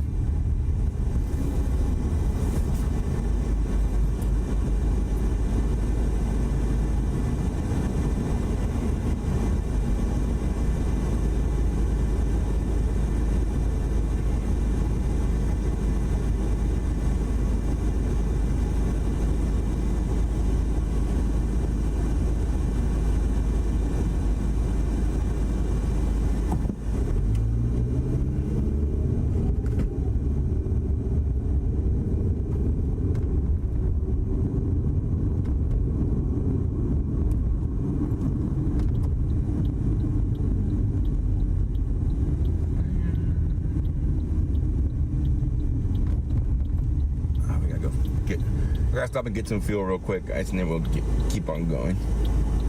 One thing I hate about coming down here is the fuel prices.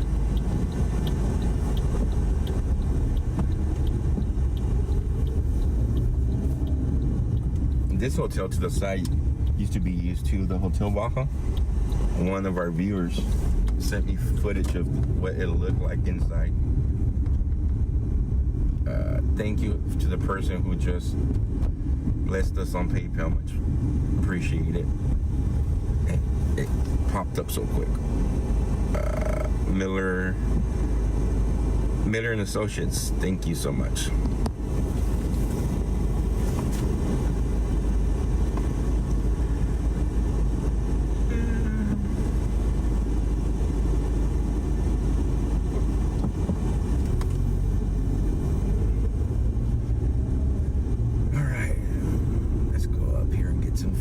Get on the highway.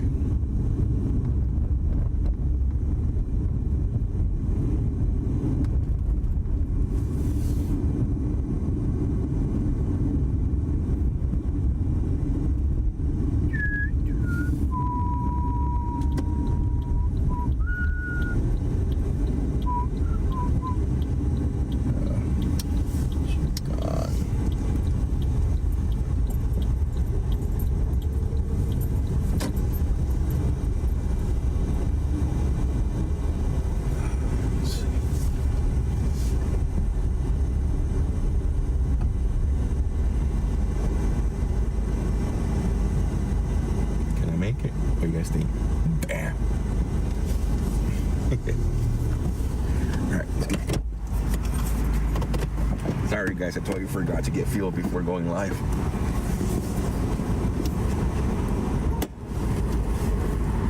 I thought that was him for a second.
Dooby-dooby-doo.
think I should go to the other channel. This one's pretty dead. Waste anything in almost 20 minutes.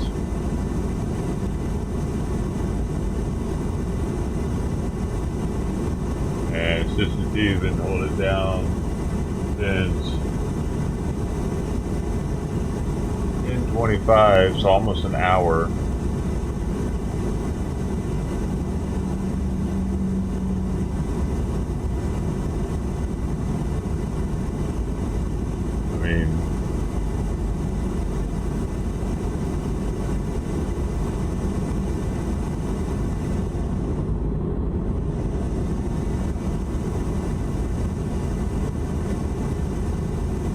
Give Joe $20 first.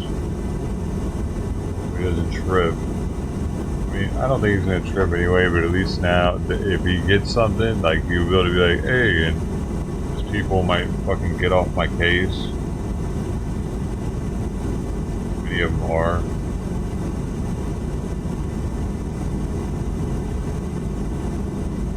What do you think?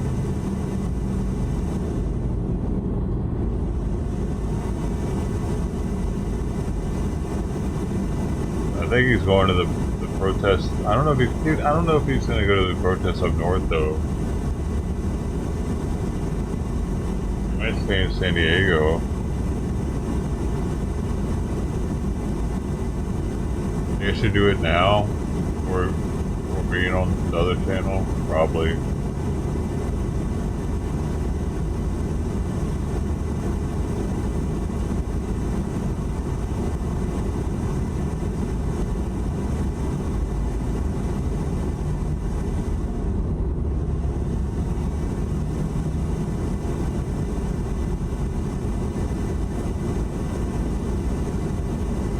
T, you already got $10 on it. What you talking about? I got 10 on it. Appreciate you for that too. Dude. It's gonna come out of the donation funds.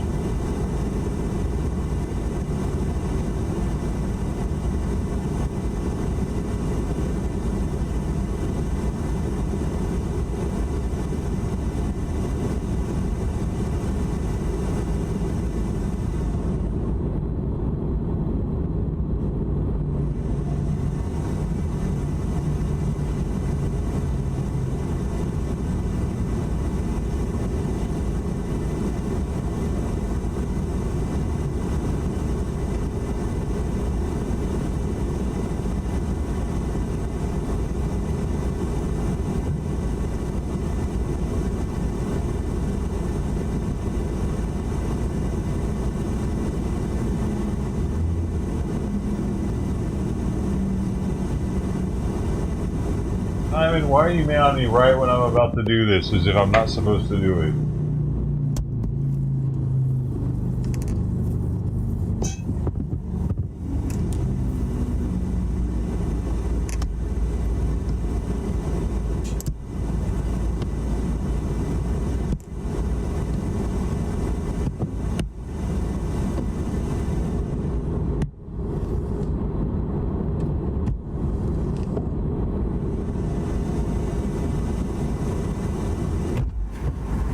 If I ever get a job as cleaning windows, guys, I think I'll be fired the first day.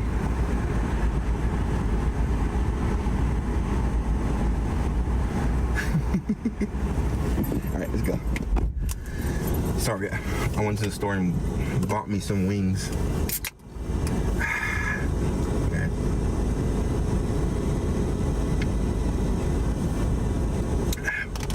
I had to buy some wings real quick. Alright. Back to on the road again.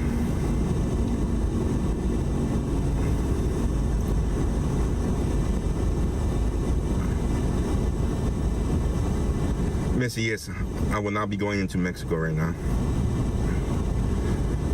I'll have connections like that in Tijuana where I'll be able to go safely to some of the spots. And I'm not going to put myself in a situation, which I have before, And I almost pooped my pants when I did. I ain't gonna lie. It's the honest truth. It was not a pleasant experience that day when I got stopped by the cartel spotters.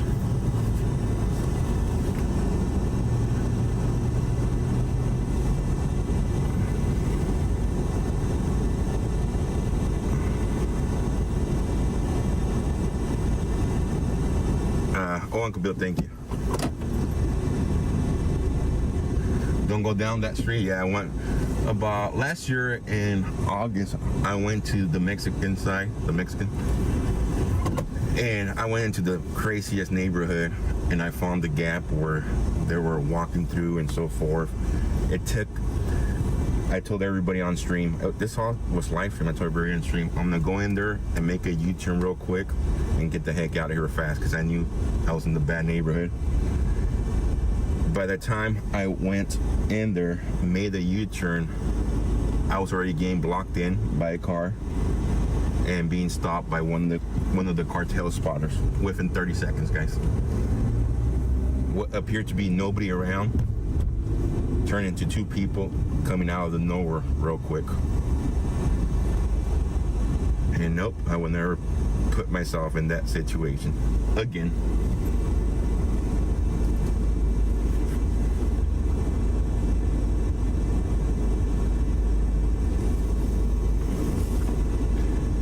I really thought that was it, because he told me you wait here, and I told him, you know what, I'm gonna go that way. And as soon as he goes, okay, go that way, and as soon as he said go that way, I took off as fast as I could out of that area. I don't think I've ever driven faster through a bumpy road.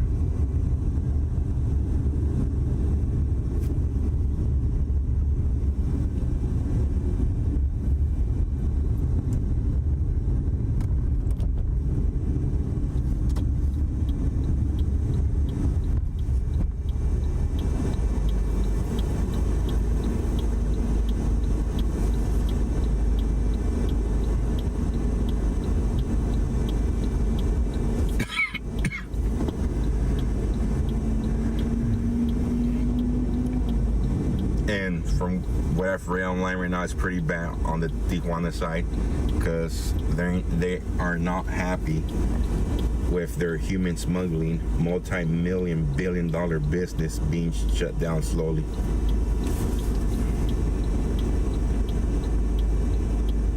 I know right now, I think Oscar Blue was reporting this the other day. He's in Tijuana, so he has a little bit more connections in there. He lives there. That the Mexican president sent 250 National Guard of Mexico to come and protect the workers. Thanks for all your hard work. I appreciate you. I sent him $20. Hey, Dojo, thanks.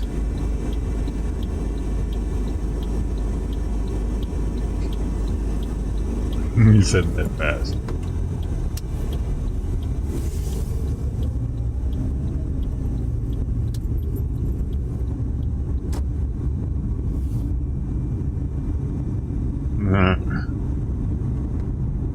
And thank you.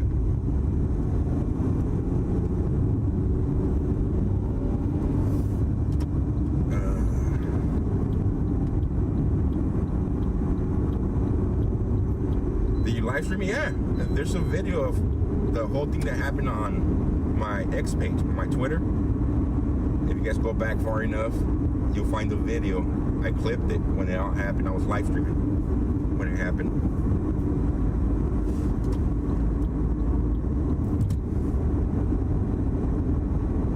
Alright, so switch over though, because like I said, it's kinda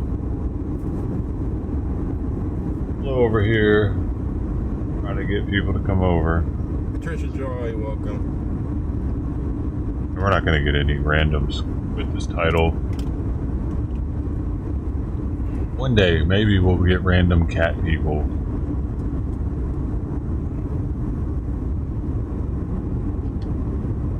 I don't know, it happens every now and then. Nothing like will happen on Tosho if he goes to a protest. In Ciudad Juarez. Well, you know, if it's Ciudad Juarez, a little town outside Ciudad Juarez that borders with Sunland Park in New Mexico. The New Mexico border with You set it up. I gotta get some herb, man. I have to go to the store and shit, though. It's heavily used for mules. Means I'll have to leave the stream out. As they legally cross and they're loaded with drugs and stuff like that. Oh, I shouldn't do that.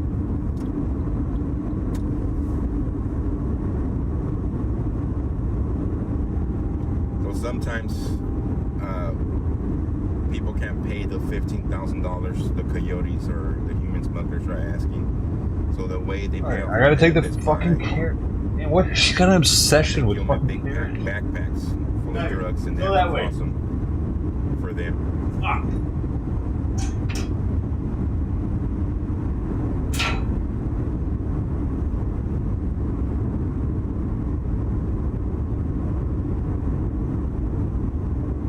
Heather, we're going over to the Ramada Inn. For those of you just tuning in right now, welcome to the stream. We were at the San Isidro with Tijuana border wall just a little bit ago. Right now I'm heading over to the Ramada Inn. That's okay, man. Every time she smells carrot juice, she wants it. Might still be being used. I haven't been out there in 6-7 months, so we're gonna go. What? You're leaving now, okay, man. A look at it. I have a way to figure everything out. Bill.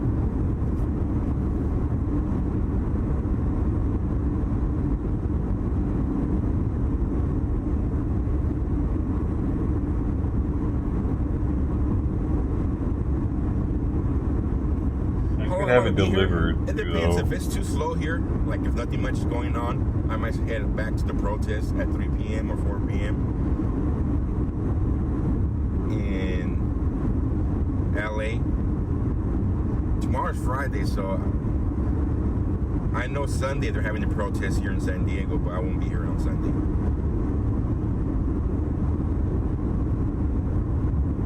So I'm pretty sure tomorrow LA's gonna get pretty wild.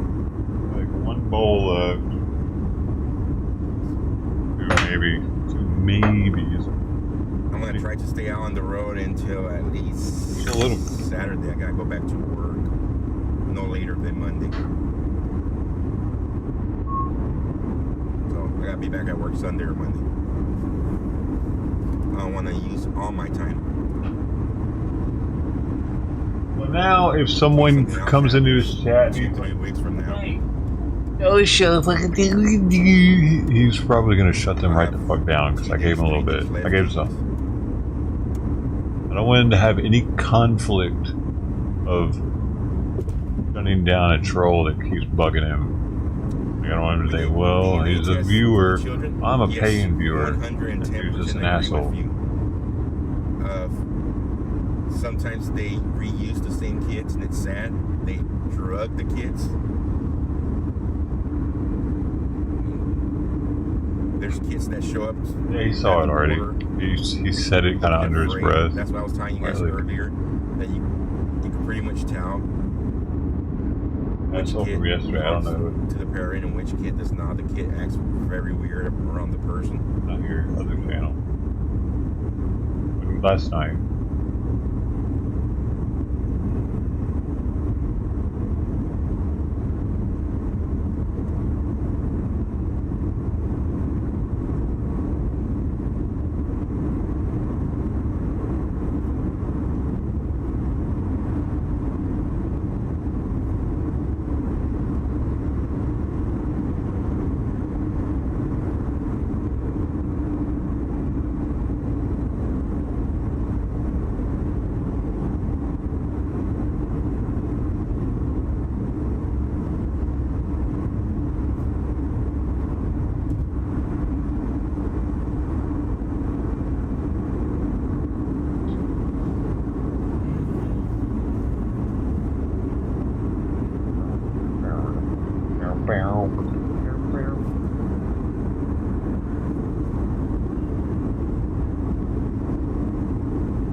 just 11 minutes more, and we will be at the Ramada Inn.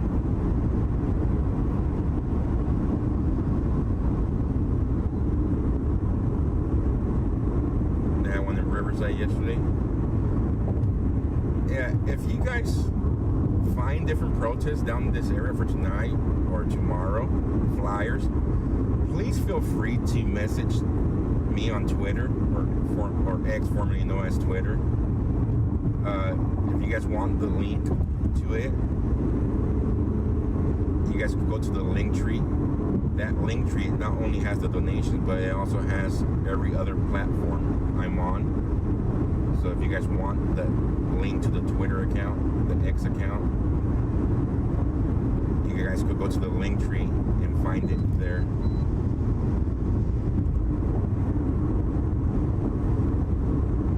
Man, I wish he knew if he was going to be going up north. You're not. I say X, but people still call it Twitter.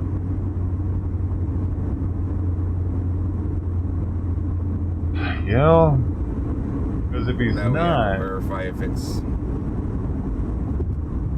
don't know if the switch over is worth Sometimes it. they put fake flyers out there too, so.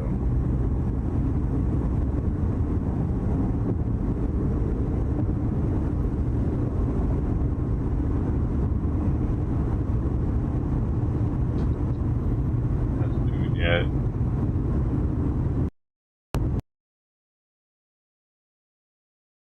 Oh, kitty cam time.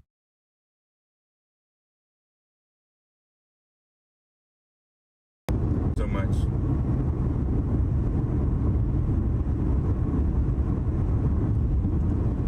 I think the possum got ran over, everybody. Whoever is The one in doing Palmdale, it. Lancaster was wild.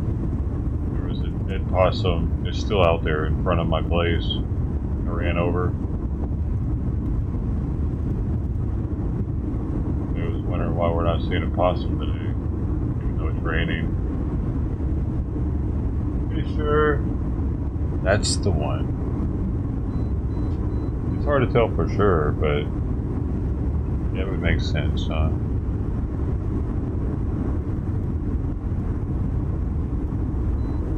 Yeah, yesterday they were protesting everywhere because yesterday was supposed to be the 50 state protest. Yeah, yesterday they were protesting everywhere because yesterday was supposed to be the 50 state protest. So there were protests throughout the nation.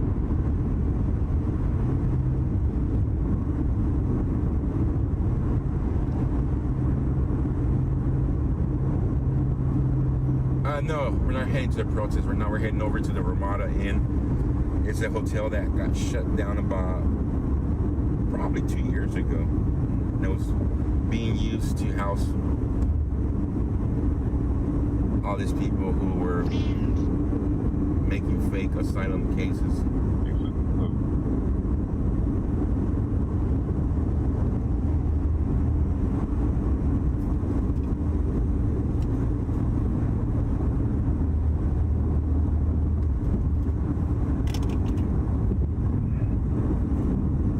Tucson was protesting, Phoenix, they were all over the place yesterday. I think the biggest one I seen was in Utah.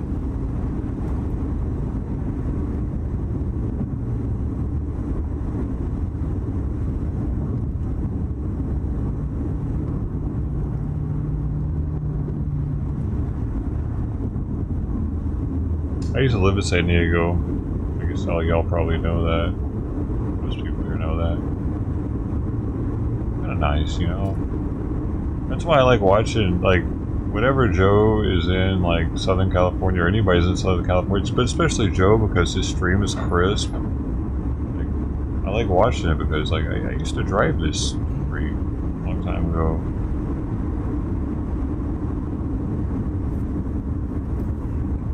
Yeah, they were all over the place yesterday. Probably different people who, like, haven't ever been to San Diego or haven't lived there doesn't feel the same way. I get, like, memories come back. Not necessarily from this road, just from seeing someone drive around in the city, like, it might come to mind. And when I was there. It definitely looks different than LA.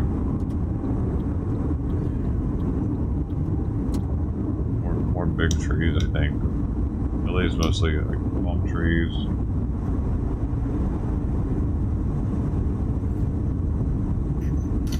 Like he said, it's like more humid down there. It's funny he says that too, because I was stationed in San Diego and went from there to Pearl Harbor, and I was already accustomed to Memphis before that. So I felt the humidity of San Diego, and then Hawaii, dude, it felt like I was swallowing air. I was like having to chew on it before I put it in my lungs.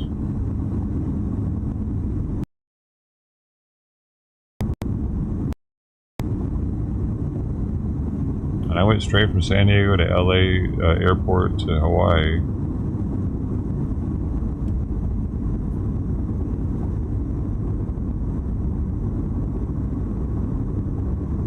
Utah would have the biggest protest. We're heading to the Ramada Inn, guys. Taking you guys to the hotel. Holiday Inn. Open celebrity.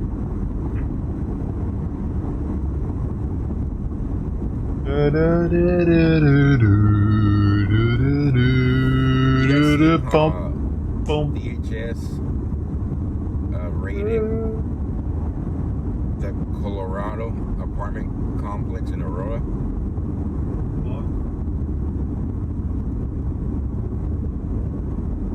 Those are protests. That apartment complex got taken over by a Venezuelan gang sometime last year, where they were robbing people and all kinds of stuff. And there was a protest happening outside. Oh, no, and DHS went in there heavy.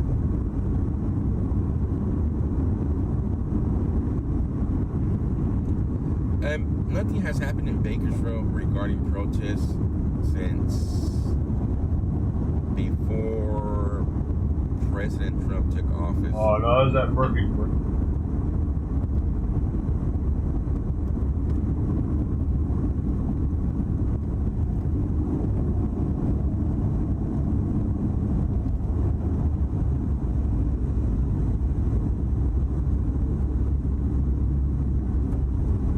Yeah, that apartment complex there was from Venezuelans.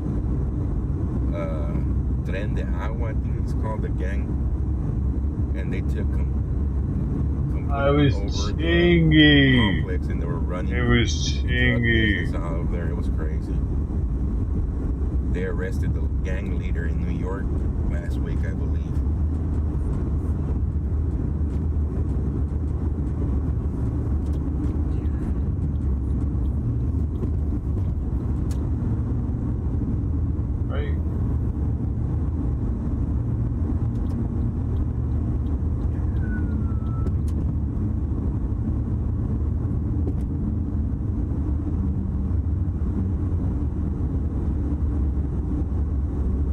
One either.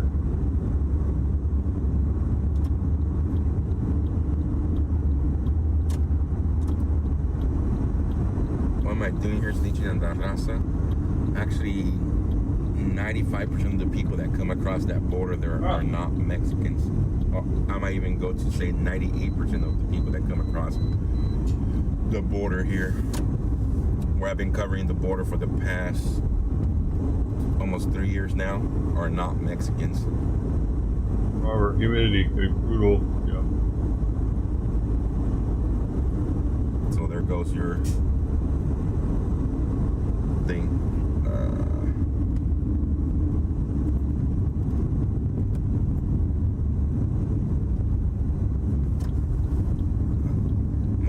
A lot of people are from West Africa, India, Pakistan.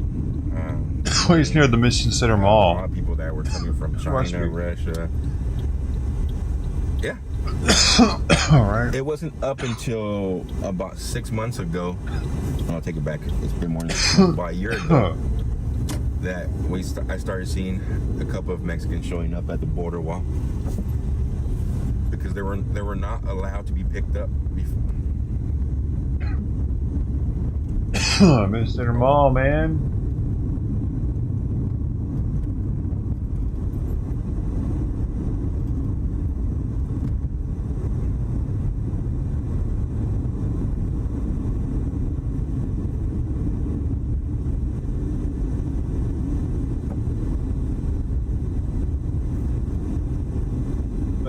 Baby.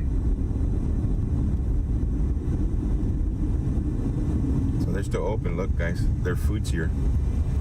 Oh, hell no. Hell to the no. Will Scotland ban cats? No. Who just got defunded by our governor? Cat containment measures could still happen. Scotland's gonna have a cat containment law, possibly. Breaking cat news. Judge temporarily halts Trump's federal buyout program. Fuck you, Judge. God damn it, is this why nothing gets done in government? The apartment complex to see if we could. They add all this, guys, to keep it. Alright, since we can't get over 10 fucking viewers, I'll go to the other channel. We can't see inside.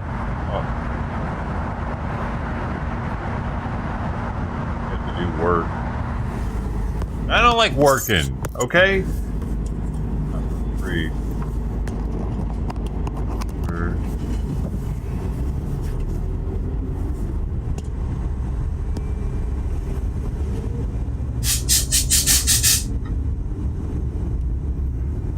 Do you like that? Bill? Billy? Give me $1.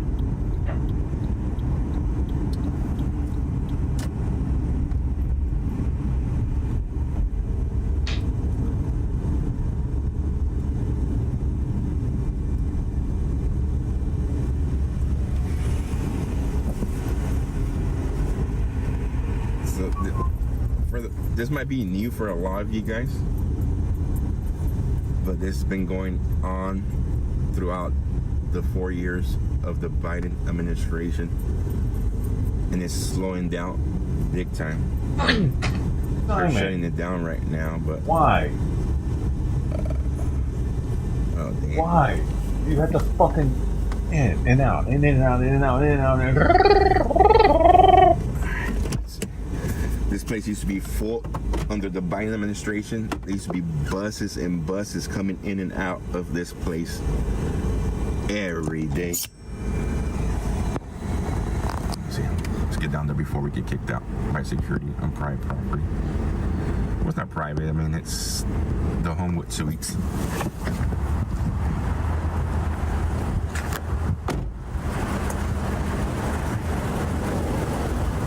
Oh. They do have nice fancy charter buses still.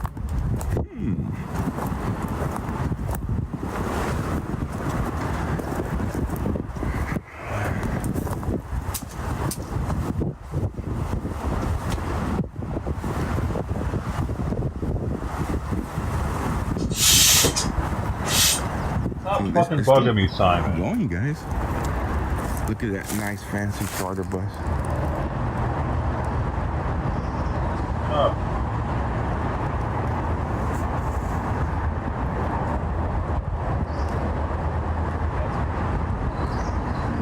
It's old, man.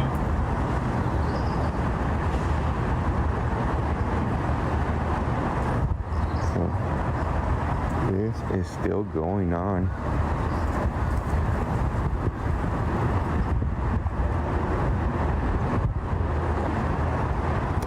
This is off 631 Mission Valley. See.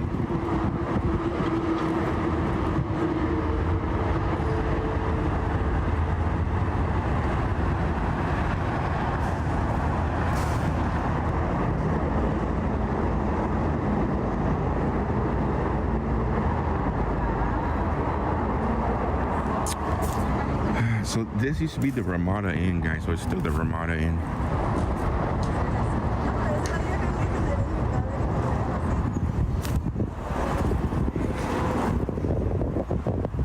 This is still the Ramada Inn by Wyndham. This this is where your tax dollars have gone to for the past 4 years. Catholic Charities received so much money from FEMA, and that money was used to house all these people coming over from India, China, Venezuela, Guatemala, Honduras, many Western African countries such as Cameroon, Senegal, Congo. I mean, I think the most countries me personally, in one night was 30 something when we were in Yuma, Arizona at the border wall. Like 34 countries came in, different countries came in one night. Cuba, yeah. Burkina Faso. And what ended up happening is your FEMA tax dollars that was supposed to go for emergencies ended up in different hotels throughout the United States, just like this one, providing them fancy charter buses. We're live on the other channel. Hey yo, thank you. Yeah, being here. You're awesome. And Kitty Cam, we're gonna leave now. Sorry. Gotta get the dough out. Another one, baby. There you guys have it, man. Hope to see y'all again on the next Kitty Cam adventure. So I'm gonna go park in front of the street over there and see if there's any buses coming in. Put some cats together, and I thank y'all for being here. We had Ted Thomas. I'm gonna hang out here for a little bit Mark on the other Hopper, side. Miss Bungle.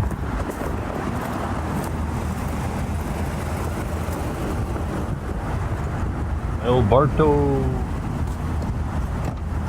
Anybody? And thank you all for coming through and hanging out at the cats. We watched some news. And now we're on this. See you on it. See you later. Let's keep breathing. Yeah, this is a nice area of San Diego, guys. This hotel averaged like $300 a night.